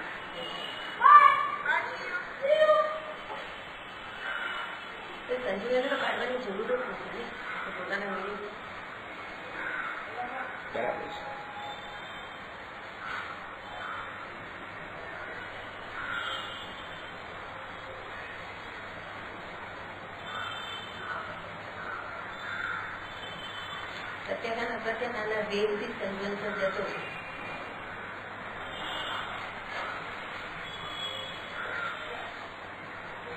પરિણતિ નિર્મળ થવાનો અર્થ એ છે કે હવે એ પોતાને પર્યાય ઉપરથી ઉઠાવી લઈને દ્રવ્ય ઉપર બેસાડી દીધો, અને હવે દ્રવ્ય તે હું. જ્ઞાની ઉદય અનુસારે વિચરણ કરે છે, એનો અર્થ એ છે કે આમ નહીં હવે આમ કરીશ, આમ નહીં હવે આમ કરીશ, આ વિકલ્પોની જાળમાં નથી ફસાતા.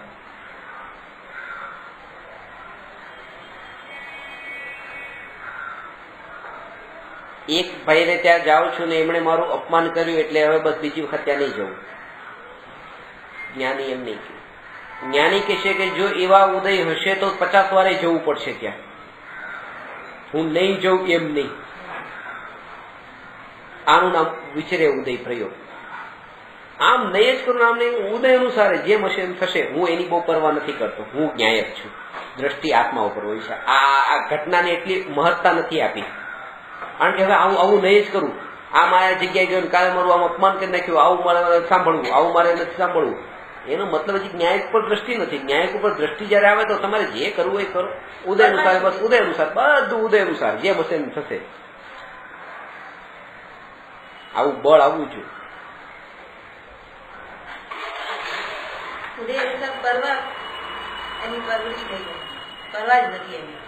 જેમ હોય. અને આ અંદરનું જયારે આપણે પૂર્ણતાને પ્રાપ્ત કરવાની વાત કરીએ છીએ તો ત્યાં આ વિધિ હોય છે, ત્યાં એમાં ફેરફાર કરવાની વાત નથી હોતી. કે તમને હું ટોકું તો એકલા ટોકું એનો તમને વાંધો નથી, આ ટોળાની વચ્ચે ટોકું તમે વાંધો છે. એટલે તમે મને એમ કહો કે ના બધાની સામે નહીં કહેવાનું, એકલા કહેવાનું. આ નબળાઈ છે. હજી તમે ઉદય જાણ્યા નથી. આજે એ જાણે કે આજે 5 ની વચ્ચે કીધું, કાલે 500 ની વચ્ચે પણ કે ઉદય જેવા છે એવું થશે. એ કોના બળ પર કે એ હું જ્ઞાયક છું ને એને કઈ થતું નથી, એના બળ પર. જ્ઞાયક ખાલી રટણમાં હોય તો કઈ ન થાય, એ અંદરમાં વણાઈ ગયો હોય તો જ આ થાય.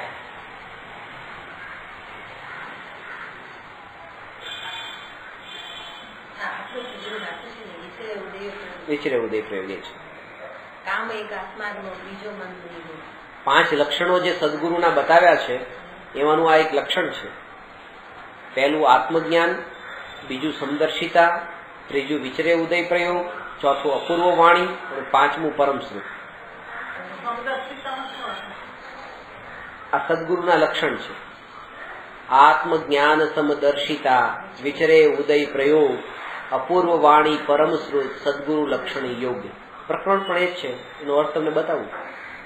આત્મજ્ઞાન, જ્ઞાની આત્મજ્ઞાની. સદગુરુ કોને કહેવાય? જે આત્મજ્ઞાની હોય.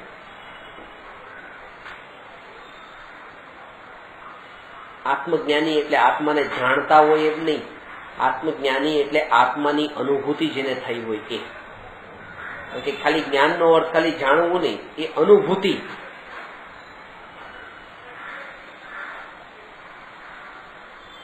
અનુભવ કર્યો.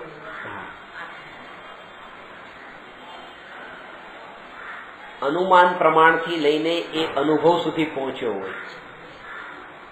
ગુરુના ઉપદેશના નિમિત્તથી પોતે ઉપદેશ પ્રાપ્ત સાંભળીને અનુમાન કરીને પછી અનુભવ સુધી પહોંચ્યો છે અને પછી એને માન્યું કે આત્મા છે.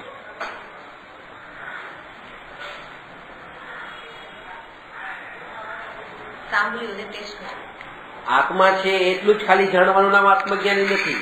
હું આત્મા છું, છે માંથી છું આવી જાય. છે માં થર્ડ પર્સન છે, છું માં હું ફર્સ્ટ પર્સન. ટોડરમલજી કહે છે આ આત્મા અને શરીરની વાત શાસ્ત્રમાં લખી છે કે આત્મા અને શરીર જુદા છે. તો જયારે આ વાંચે ત્યારે એમ વાંચે છે કે એક આત્મા છે, એક શરીર છે, એ બે જુદા છે.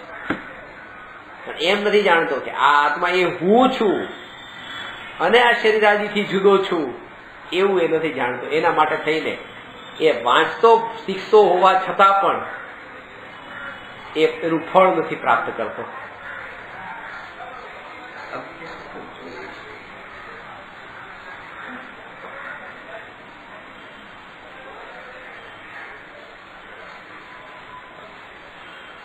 સમદર્શિતા, જ્ઞાતા દ્રષ્ટાપણું સંભાવે હવે પ્રગટ્યું.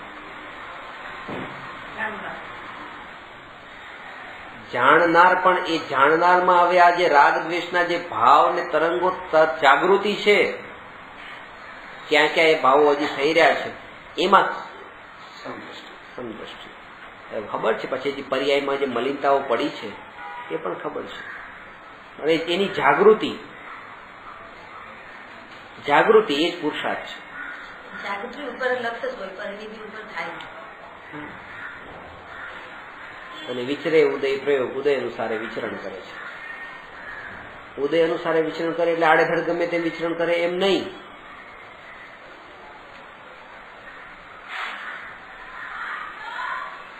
પણ વિકલ્પોની જાળમાં પોતે ફસાતા નથી. આ જેમ તમને કીધું ને હું આમ કરીશ ને આમ કરીશ ને આમ કરીશ, વિચરે ઉદય પ્રયોગ, એને ઉદય જાણી લે છે. આટલો તો એ લોકો સંયમ રાખે છે કે ગમે એમ વર્તવું નહીં. આ તો બુદ્ધિ પર થતો હોય. ના ના, એ વણાઈ ગયું હોય, વણાઈ ગયું. જેમ તમે માંસ નહીં ખાવ, તમે જાણી છું માંસ નથી ખાવું નથી, નેચરલ નહીં ખાય ને, આપણે માંસ ન ખવાય. એ સહજ એવા વિકલ્પે ન ઉઠે ને. આપણે આ એવી અંદર આપણા આમાં આ સંસ્કાર વણાઈ ગયો છે. અને એ ધારણા નામનું જે જ્ઞાન છે, અવગ્ર ઈહા અવાય ને ધારણા, એ ધારણામાં આ સંસ્કાર વણાઈ ગયો હોય કે આ બધું ઉદય અનુસાર થાય છે. એટલે હવે એના માટેના સંબંધી, એટલે એ આમ જોવા જઈએ તો આત્મા નિશબ્દી છે. નિશબ્દી છે. આપણે કોઈની સાથે વાત કરતા હોય, સામેવાળાના ઉદય હોય કે આવું કોઈ ઉદય આવી જાય, જ્ઞાની કઈક અપશબ્દ બોલી દે, અપશબ્દ બોલી દે તો બની શકે, બને. અરે ટોકવા નહીં, ગુરુની વાત નથી કરતો, એટલે જ્ઞાનીની વાત કરું. જ્ઞાની, જ્ઞાની એટલે સદગુરુ નહીં, કોઈ બીજા સાથે પણ ક્યારેક નોલેજેબલ કે એનલાઇટેડ, અનુભવી આત્માના અનુભવી નહીં, ગુરુ પદે નહીં, ગુરુ પદે નહીં આવે. ગુરુ તો એવું છે કે ગુરુ માનીએ તો ગુરુ. ના ના, ન માનો તો પણ એક વસ્તુ તમે બતાવો. જયારે આપણે ગુરુ વાત કરીએ છીએ ત્યારે ગુરુની સાથે શિષ્યનો સંબંધ જોડીએ છીએ. હા, ડેફિનેટલી, બરાબર છે. એ ગુરુની સાથે શિષ્યનો ગુરુ પદ જે આપણે કીધું છે ને, ગુરુ પદ, કેમ કે સાધુ છે કોઈ, બરાબર. હવે આપણે દેવશાસ્ત્ર ગુરુ શબ્દ કહીએ છીએ, દેવશાસ્ત્ર ગુરુ, દેવશાસ્ત્ર ગુરુમાં ગુરુ શબ્દ વાપરીએ છીએ ને. હવે સાધુ એકલા વનમાં વિચરણ કરે છે તો એ ગુરુ છે કે નહીં? છે. એ દેવશાસ્ત્ર ગુરુમાં જે ગુરુપદ જે છે એ જ છે, એ ગુરુની બહાર નથી. જયારે આપણે એમ કહીએ કે દેવશાસ્ત્ર ગુરુને હું વંદન કરું છું, એનો અર્થ એ નહીં કે જે ગુરુએ, જે જ્ઞાની એ શિષ્ય હોય જેના, એને વંદન કરવું છે એમ નથી. આ પદ ઉપર જે જીવ આવ્યા છે એ બધાને નમસ્કાર કરવું છે એમ એનો અર્થ છે. ગુરુ પદ નો અર્થ છે જે આપણે અહીંયા પ્રકરણના અંદર આ પ્રકરણ પણ ગુરુપદનો પદનો અર્થ લેવાનો છે. એ નમસ્કાર તો ગુરુને ઠીક છે. એ રીતે આ સદગુરુને વંદન કરવું છું. હવે આપણી દ્રષ્ટિ તો છે જ. જો કહું કે અહીંયા કૃપાળુદેવનું જે આ સદગુરુના લક્ષણ બતાવ્યા છે ને, આત્મજ્ઞાન, સમદર્શિતા, વિચરે ઉદય પ્રયોગ, અપૂર્વ વાણી અને પરમ શ્રુત, સદગુરુ લક્ષણ યોગ, આ સદગુરુના લક્ષણ છે. જ્ઞાની શબ્દ નથી વાપર્યો, સદગુરુના, કારણ કે ત્યાં જ્ઞાની સદગુરુ વચ્ચે ભેદ નથી કર્યો. આત્મજ્ઞાન પ્રગટ થયું એટલે સદગુરુનું પદ એ આવ્યું. પછી ગમે તે પછી એ શિષ્ય ન પણ હોય, એના શિષ્ય ન પણ હોય, પણ એ કઈ બોલે ને એ વાણી પછી અપૂર્વ વાણી લખ્યું ને, અપૂર્વ વાણી પરમ શ્રુત. ગુરુ એ દશાને વંદન છે, પૂજ્યને વંદન નથી. એ સંબંધ ત્યાં નથી લેવાનો. હજી પણ તમે એમાં એક વાત સમજી લો કે ભગવાન કીધું તો ભગવાન કોને કહેવાય? કે જેના ભક્ત હોય એને ભગવાન કહેવાય. એ તો આપણે પછી એ સંબંધ જોડ્યો ને, એ તો એ પદ છે ભગવાનનું. એવી રીતે ગુરુ કોને કહેવાય? જેના શિષ્યો એ ગુરુ એમ નહીં, એ પદ છે, એ ઊંચું પદ છે. એ પદને આપણે એક નામ આપ્યું છે, ઊંચા પદને, કે આ પદ. ગુરુ હવે કઈક અપશબ્દ બોલે એ ઉદય અનુસાર અંતરની પ્રતીતિ તો એ જોઈ કે આ ઉદય અનુસાર છે. નહીં, જે બાહ્ય વર્તન જે જોતા હોય, અજ્ઞાની જોતા હોય, એ લોકોને એમ લાગે કે આમની ભૂલ છે, આવું ન કરવું જોઈએ. જેમ આપણને લાગે છે કે આ ચક્રવર્તી આવું બધું શું કામ કરતા છે, એ તો આપણને ત્યાં લાગે છે ને કે આ પાપ શું કામ કરતા હોય. એવા વર્તન એ કરે એટલે આપણે પ્રશ્ન થયો હતો ને કે સમ્યક દ્રષ્ટિ પાગલ થઈ શકે છે. પ્રશ્ન હતો આવશે, ખબર નથી શું સમ્યક દ્રષ્ટિ પાગલ થઈ શકે? થઈ શકે, સમ્યક દ્રષ્ટિ પાગલ થઈ શકે, પણ પાગલ સમ્યક દ્રષ્ટિ ન થાય. એ રામનું મેં એક્ઝામ્પલ આપ્યું હતું. સમાધિ શરીર રામ છે, એ લક્ષ્મણના મૃતદેહને લઈને એવી રીતે 6 મહિના સુધી ફર્યા. ખબર નથી સમ્યક દ્રષ્ટિ જીવને આ શું છે, ખબર છે કે હવે તોય તે આવું ઉદય જેવો હોય, આ એક પાગલ પણ હતું. સમાધિ મોહ જ્ઞાનીને કેવી રીતે હોય? એ રાગ કહેવાય, મોહ ન કહેવાય. મિથ્યા જ્ઞાનીને તો મોહ છૂટી ગયો. ત્યારે તો જ્ઞાની કહેતા ને, હજી રાગ છે એટલે હજી આપણે મોહ અને રાગ વચ્ચે અંતર નથી સમજતા, એટલે બધું મેળફેર થાય છે કે મોહ છૂટી ગયો, પત્નીનો મોહ છૂટી ગયો, પત્ની સાથે કેવી રીતે રહી? કે હજી રાગ છે એટલે સાથે રહી છે. મારી નથી માની, પણ હજી તારી તો માની છે.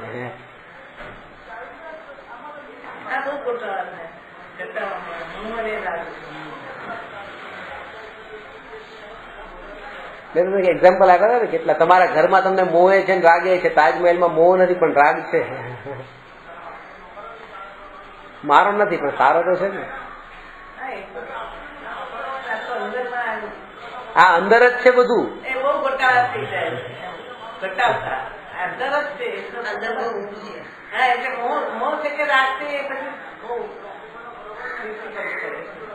જ્ઞાનીના અંતરને ઓળખવા માટે બહુ ઊંડું જવું જ પડશે. એ આપણે નથી ઓળખી શકતા. પ્રશ્ન એ હતો કે આપણે ઓળખી નથી શકતા, એનું વર્તન જે હોય એ અયોગ્ય હોય, આપણને લાગે કે તો જ્ઞાની નથી. એટલા માટે તો આપણે આપણી અંદર નિર્મળતા એવી નથી પ્રગટી, એટલે ગુરુના યોગથી વંચિત રહી જઈએ છીએ. નહીં કે ગુરુ સામે નથી હોતા, એ તો હોય છે, પણ આપણે એ રીતે તૈયાર નથી. બીજું આપણા કષાયો એટલા હોય છે. આપણા સાચા ગુરુ જોઈએ. આપણને જ્યાં કષાયની પૂર્તિ થઈ એને ગુરુ તરીકે માનીએ છીએ. એક વાત ખાસ ધ્યાનમાં રાખવી કે જ્યાંથી પોતાના કષાયોની પૂર્તિ થાય એ પદે ત્યાં તો ગુરુપદ નહીં માનવું. કષાય એટલે અહીંયા ચાર ગુરુ બેઠા છે. હવે 3 ગુરુ એ સદગુરુ છે, જ્ઞાની ગુરુ છે, અને એક મિથ્યા દ્રષ્ટિ અજ્ઞાની છે. છળ કપટ છે, ઢોંગી છે. મેં પેલા ગુરુને નમસ્કાર કર્યા,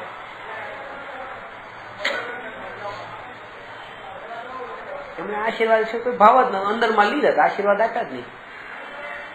બીજા ગુરુને નમસ્કાર કર્યા, એને આશીર્વાદ આપ્યા. ત્રીજા ગુરુને નમસ્કાર કર્યા, એમણે પણ આશીર્વાદ આપ્યા નહીં. એ તો પોતાનામાં લીધ હતા. એટલે એટલો ઈગો હર્ટ થઈ ગયો કે આટલા વંદન નમસ્કાર કરવા જઈએ, 2 કલાકથી બેઠા છીએ, આ કોઈ આશીર્વાદ પણ ના આપે, જોવે પણ નહીં આપણા તરફ. ચોથા પાસે ગયા, એ તો રાહ જોઈને બેઠા હતા. આવો આવો આવો, કેમ છો, ક્યાંથી આવ્યા, શું છે, બધું સારું છે. આવું જ આપણને ગમી જાય છે. જો આપણને આ પૂછ્યું, આટલું તો પૂછ્યું, આટલું શિષ્યનું આટલું તો ધ્યાન રાખ્યું કે તમે ક્યાં અટકો છો, તમારી સાધના કેવી ચાલે છે, એવું પણ પૂછ્યું તો હજી ગમ્યું. પેલા તો એ પણ નહીં પૂછ્યું. આના કારણે શું થયું કે 3 સદગુરુનો યોગમાં જઈને પણ પોતાના કશાયની પૂર્તિ ન થઈ, એટલે એ તેથી વંચિત રહી ગયો. અને ચોથી જગ્યાએ કશાયની પૂર્તિ જ્યાં થઈ ત્યાં ફસાઈ ગયો. આવું થાય. એટલા માટે જો સદગુરુની જેને શોધ કરવી હોય એ જીવે તો પોતાના કશાયની પૂર્તિને છોડી દેવાની, અંદરમાં પોતે પલટાવાનું, તો ત્યાં ગુરુ મળે. ગુરુ તો છે, ગુરુને મેળવવાના નથી. ગુરુને પ્રાપ્ત કરવા માટે પોતે શિષ્ય બનવાની તૈયારી હોવી જોઈએ.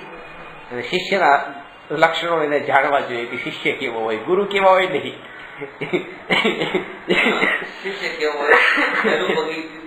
પેલું પગથિયું એ છે. કારણ કે પેલામાં તો ઓળખી પણ શકીએ, ન પણ ઓળખી શકીએ, પણ અહીંયા પોતાને તો ઓળખી શકીએ ને શિષ્ય કોને કહેવાય. શિષ્ય આત્માર્થીના જે લક્ષણો બતાવ્યા છે ને એ શિષ્યના લક્ષણ સમજી લેવા. આત્મજ્ઞાન ત્યાં મુનિપણું તે સાચા ગુરુ હોય, બાકી કુળ ગુરુ કલ્પના આત્માર્થી નહીં જોઈ. પેલા તો ત્યાંથી તે આત્માર્થી આને કહેવાય. સાચું શિષ્ય એ કે આત્મજ્ઞાની હોય એ જ ત્યાં મુનિપણું, એના વગર મુનિપણું ન હોય. અને બહારનો ત્યાગ એ ત્યાગ નથી. અંતરમાં પ્રગટેલો વૈરાગ્ય એ જ ખરો ધર્મ છે. બાપ દાદા જેને ગુરુ તરીકે માનતા હતા, આજે હું પણ એને ગુરુ તરીકે માનું, મારે માનવા જોઈએ. આવું આત્માથી જીવ ન હોય, બાકી કુળ ગુરુ કલ્પના આત્માથી નહીં જોયું. અત્યારે એ જ થાય છે. મમ્મી પપ્પા જેમને આ આપતા હતા, ઘરે મહેમાન વોર આવતા હતા, તે બધું સંબંધો જે છે ઓળખાણ, એના કારણે 2 વર્ષે 5 વર્ષે કોઈ મારા સાહેબનો યોગ થાય તો આપણે એમને ગુરુ તરીકે માની લઈએ. અને છોકરાને પણ કહેજો આ ગુરુ કહેવાય, આ ગુરુ કહેવાય, તમે આ જ કરજો, શીખો, ચલો થોડું થોડું તમે આપો, એમ કરીને. આ તો એક દ્રષ્ટાંત. બાકી આપે આહારની વસ્તુ અલગ છે, પણ અંદરમાં સંસ્કાર એવા દ્રઢ કરાવી દે કે આ ગુરુ. આ બધી વસ્તુમાં એક જોયું હોય, આમ ક્રિએટિવ માઇન્ડ જોઈએ, ફોલો માઇન્ડ નહીં ચાલે. અને આમાં એ જ છે કે જેનામાં તાકાત હોય ને કે મારા બાપા જે કરતા એ કરતા, મારે કઈ પડી નથી, મારી માં જે કરતી એ કરતી, મારે મતલબ નથી, હું આમ કરીશ. ક્રિએટિવ માઇન્ડ, ફોલોઅર માઇન્ડ નહીં.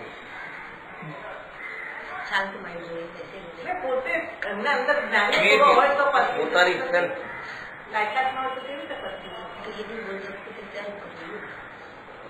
અલગ અલગ એંગલ થી દેખવાની મને શક્તિ. કે બાપ દાદા જે ધર્મને પાળતા એ ધર્મને કેવી રીતે છોડી દેવું, બાપ દાદા જેને ગુરુ તરીકે માને એને કેવી રીતે છોડી દેવું, કુળ પરંપરા ત્યાં એને આડી આવે છે. આજ્ઞાકારી નહીં થઈ જાય. અને ખરેખર એને કુળ પરંપરા આડી નથી આવતી. ખરેખર એની માં કઈ પડી નથી, પડી નથી. સાચા ખોટા ની પડી નથી, સાચું ખોટું જાણવું નથી.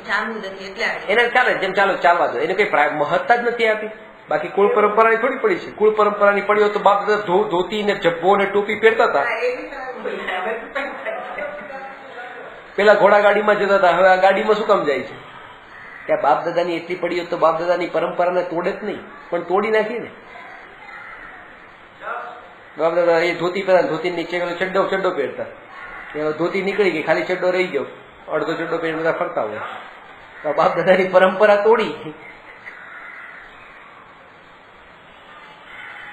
એટલે ખરેખર જ્યાં એને મહત્તા છે, જ્યાં સુખ બુદ્ધિ છે, ત્યાં બાપ દાદાને સાઈડમાં રાખી દે છે. સુખ બુદ્ધિ એને આ કેવું પછી કહી દે છે, પરંપરા ક્યાં બદલાવી એવી છે. અને એક વાત એ સમજી લો કે બાપ દાદા એ તમે જેમ છો ને એમ એ પણ અજ્ઞાની, અબોધ, એ કોઈ સમ્યક દ્રષ્ટિ નતા, એ પણ એવી રીતે હતા જે આ સ્થિતિમાં છે. તમારી તો સ્થિતિ હજી સારી છે કે આ સમજણ પણ પડી કે અંતરની પરિણતિ જો ક્રિયા નહીં, તો એ પણ નતું, નહીં તો થોડાક સંસ્કાર તમારામાં પહેલેથી આવી ગયા હોય. આપણા તો ક્લાસો ચાલુ છે ને મેજિક શ્રીમદ રાજેન્દ્ર, તો બધા આમાં જ મૂકે પહેલાથી કે ઉદય અને આત્મા અલગ છે. ફાઉન્ડેશન એ જ તૈયાર થાય, એ થઈ જાય. સાચી વાત છે.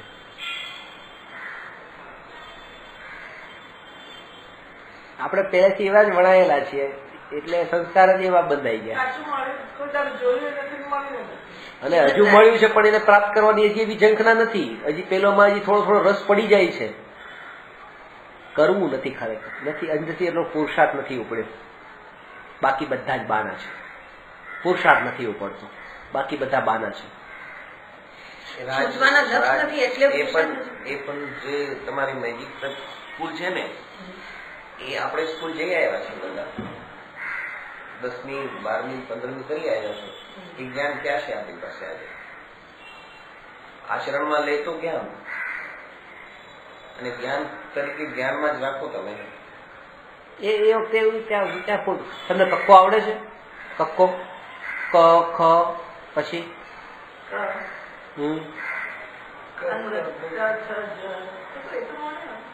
બોલો ને, આખો બોલો.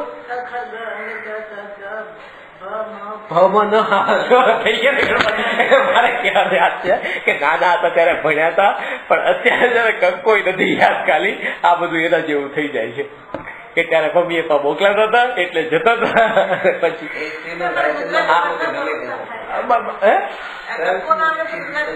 શરૂ ન થાય પણ તમે યાદ કેટલો રાખ્યો કક્કો? બસ વસ્તુ એ છે. એને ખાલી જ્ઞાન રૂપે તમે રાખશો ને, કઈ અર્થ નહીં. એટલે આગળ નીકળી ગયા, બેસ પાકો બેસી જતો એ નીકળી ગયો. અરે કેટલું ભૂલાઈ ગયું. બોલો આખું બોલો, હજી નહીં બોલી શકો તમે. બધા આવે એ તો છેલ્લે આવે. નહીં તમે બોલો એક વાર.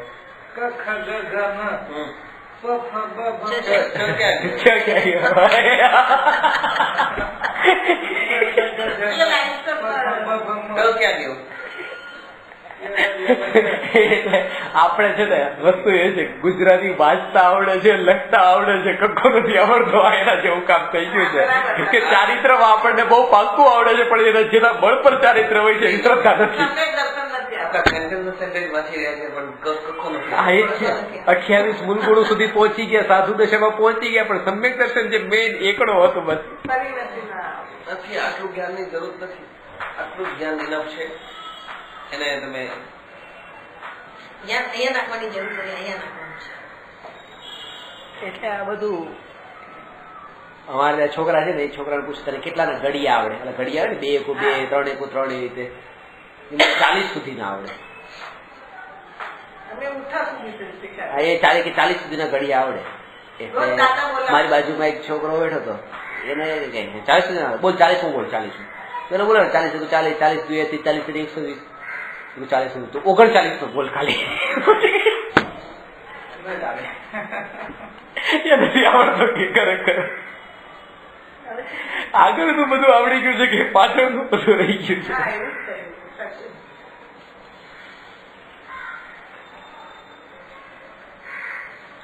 કે એ જે કપ્પો છે ને, એને કખાની જરૂર નથી રહી. આપણું પ્રયોજન સિદ્ધ થઈ ગયું, પ્રયોજન સિદ્ધ થઈ ગયું. હમણાં એની જરૂર નથી, એટલે આપણે બરાબર.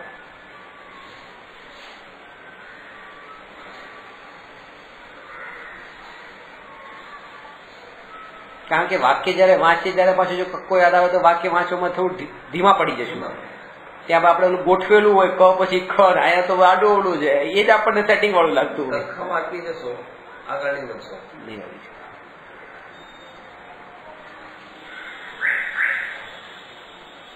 આત્માર્થીના જે લક્ષણ એ શિષ્યના લક્ષણ બધા. અને શ્રીમદ રાજચંદ્રજી જેવા ગુરુ અત્યારે મળવા અતિ દુર્લભ છે. પણ આત્મસિદ્ધિમાં જે શ્રીમદ રાજચંદ્રજીનો શિષ્ય છે, જે શંકા કરે છે, જો કે શ્રીમદ રાજચંદ્રજી છે પણ જે શિષ્ય છે એવો શિષ્ય મળવો પણ દુર્લભ છે.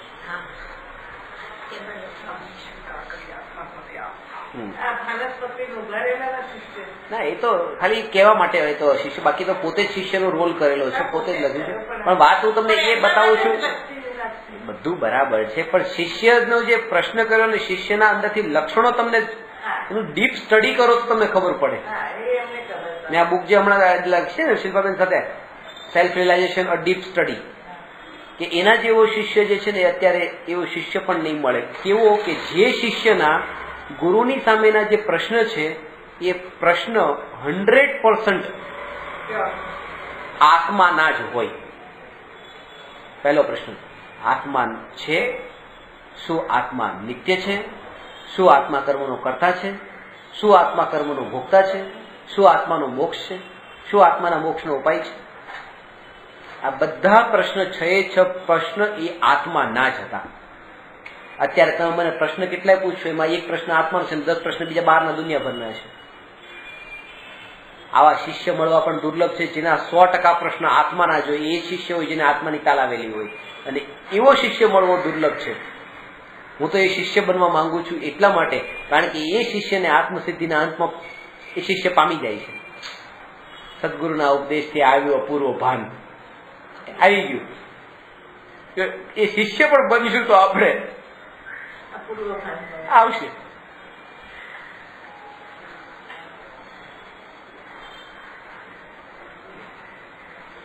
પહેલાથી જ ગુરુ થવા માંગે છે એટલે શિષ્ય પણ નથી બની શકતા. શિષ્ય પધારી જાય છે ને શિષ્ય નથી થઈ શકતા.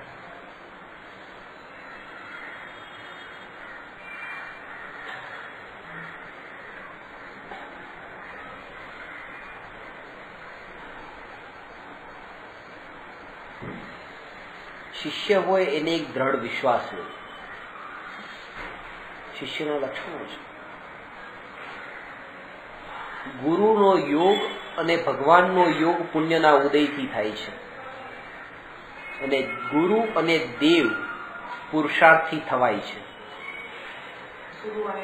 ગુરુ અને દેવ થવામાં પુણ્યનો ઉદય ક્યાંય કામમાં નહીં આવે, પુરુષાર્થ જ જોશે. અને ગુરુ અને દેવનો યોગ થવામાં પુરુષાર્થ ક્યાંય કામમાં નહીં આવે, પુણ્યનો ઉદય જ કામમાં આવે. આ કાળના જીવોને એવું પુણ્ય નથી હોતું કે દેવનો યોગ થાય. આ કાળના જીવોનો એવો પુરુષાર્થ પણ નથી હોતો કે દેવ થાય, ભગવાન થાય.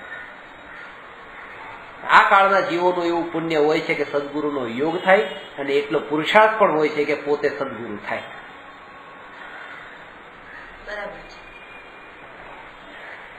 દેવ થવા માટે માર્ગદર્શન જરૂર યોગ માટે પણ.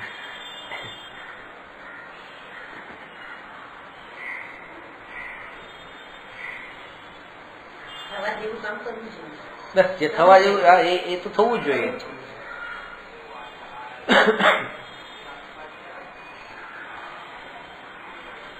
એટલે અહીંયા એ જ બતાવે છે કે જેને મહત્તા એ પૂતગલોની હશે એને ગુરુનો યોગ નહીં થાય.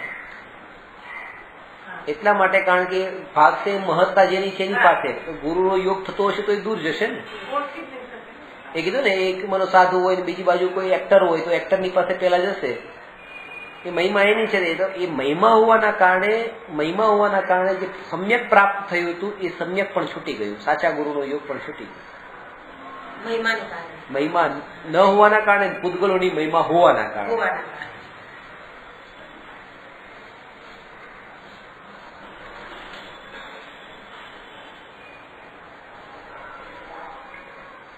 જેમ વેલ્યુ કરીએ છીએ કે આ 10 રૂપિયા છે, પછી આ વસ્તુ છે તો આ વસ્તુ 2000 રૂપિયાની છે, પછી આ 4000 રૂપિયાની છે, આ 10,000 રૂપિયાની છે, આ લાખની છે, 10 લાખની છે.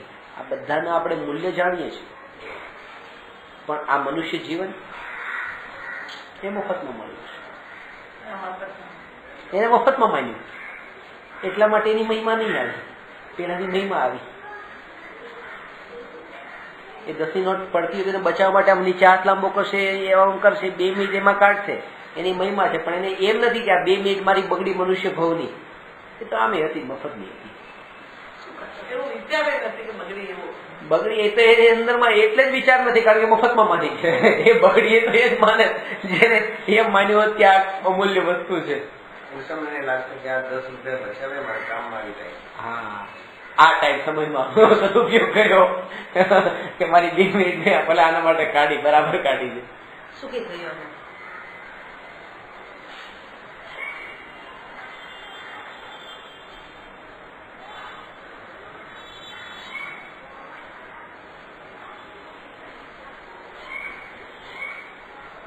સમ્યક દ્રષ્ટિની પરિણતિ કેવી હોય છે એના ઉપર ચર્ચા કરીએ છીએ.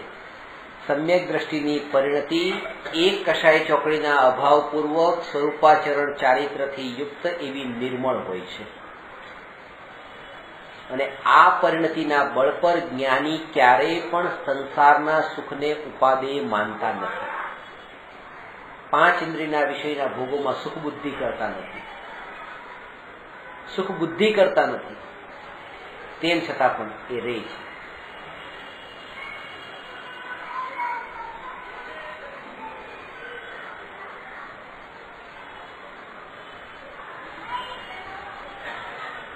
ગ્રહસ્થની ભૂમિકામાં છે ને એટલા માટે.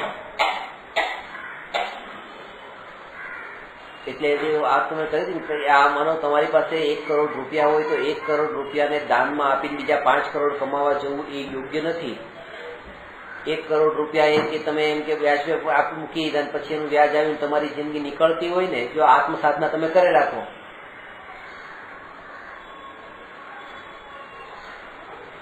તો કે આ વધારે બેટર છે. પેલામાં આટલામાં જ તમારે હવે ચાલવાનું છે. બસ આ તમારો ખર્ચો પણ પેલા મર્યાદામાં થઈ ગયો, પરિગ્રહ પણ મર્યાદામાં રહેશે.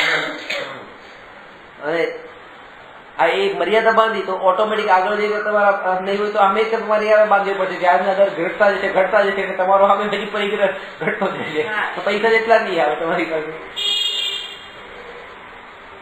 એટલે આપો આપો આપો અને બીજા કમાઓ એના કરતા જે છે એમાં જ મર્યાદા બાંધીને હવે એમાં સંતોષપૂર્વક જીવન જીવવું. કારણ કે એમાં ડબલ પછી તકલીફ છે. પેલું એ કે આ જે પાપ કરે છે ને, અચ્છા 5 કરોડ કમાવાના પાપ કર્યા છે, પાપના ફળને ભોગવવા પછી નરકની ગોદમાં જવાનું છે. અને આ કરોડ આપ્યા છે દાન મહિના માટે દેવમાં પછી જવાનું છે, એ જગ્યાએ ભોગવવા જવાનું છે. અને પરિભ્રમણ ચાલુ જ રહેશે. એની કરતા કે આવે જે છે એને આત્મામાં લગાવી લે તો સીધો મોક્ષે જશે પછી એમ અમુક ભવે. પણ એમાં એ છે કે પેલો કમાય છે એમાં એને ગમે છે, કારણ કે એમાં સંસારમાં બહારમાં મોટાઈ લાગે છે. અને દાન આપે ત્યારે ધર્મના ક્ષેત્રમાં સમાજમાં પણ મોટાઈ લાગે છે. એ મોટાઈ છોડવી નથી. 5માં પૂછાય ગુરુદેવ કેતા ને.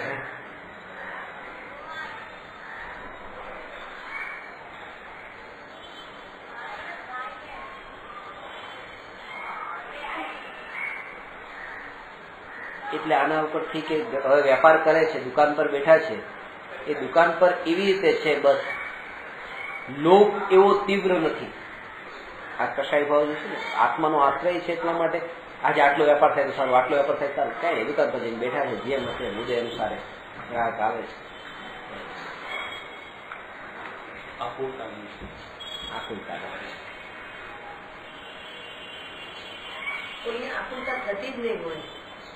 નેચરલ અને અજ્ઞાની હોય એટલે એ જ છે કે વિકલ્પ નથી થતો, વૃત્તિ પડી છે. હમણાં જે કીધું ફુવારો ઉઠતો નથી પણ અંદર કચરો બધો પડ્યો છે. અને એ છે ને આપણે દૂરથી આમ ફુવારો બંધ જોયો એટલે આપણને લાગે બરાબર છે આ તો, પણ જયારે નજીક જઈને જોયું ત્યારે ખબર પડે ઓ આમાં તો આ છે. એવું હોય ઘણી વખત આપણે દૂરથી જ જોતા હોય. હજી ફવારોનો ઈલાજ થઈ જશે આનો નહીં થાય તો ફુવારો રોકાવો ઈઝી સહેલાઈ છે, સહેલું છે. પણ આજે અંદર પડેલું જે વ્યક્તિઓ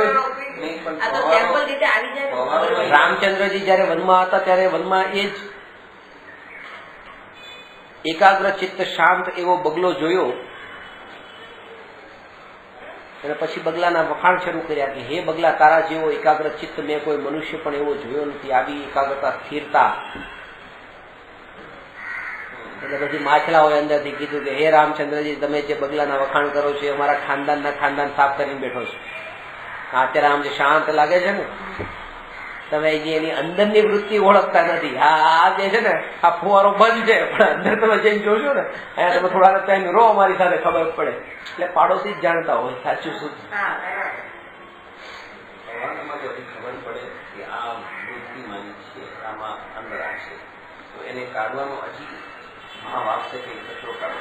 એટલે આના ઉપરથી કે જે છે ને કચરો, બસ જોર એના ઉપર છે. કારણ કે આ વાત જયારે હું કહું ત્યારે પછી લોકો એમ કે મારે તો તમારા પાડોશી બનવું પડશે. કારણ કે તમારે જાણવા પડશે. બહારમાં તમે બહુ સારા દેખાય, એમાં પડવાનું નથી પાછું.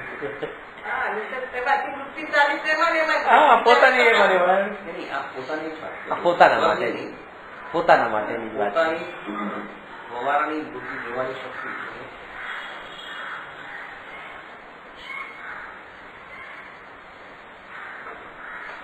આ વાત થઈ આગળ લેશું.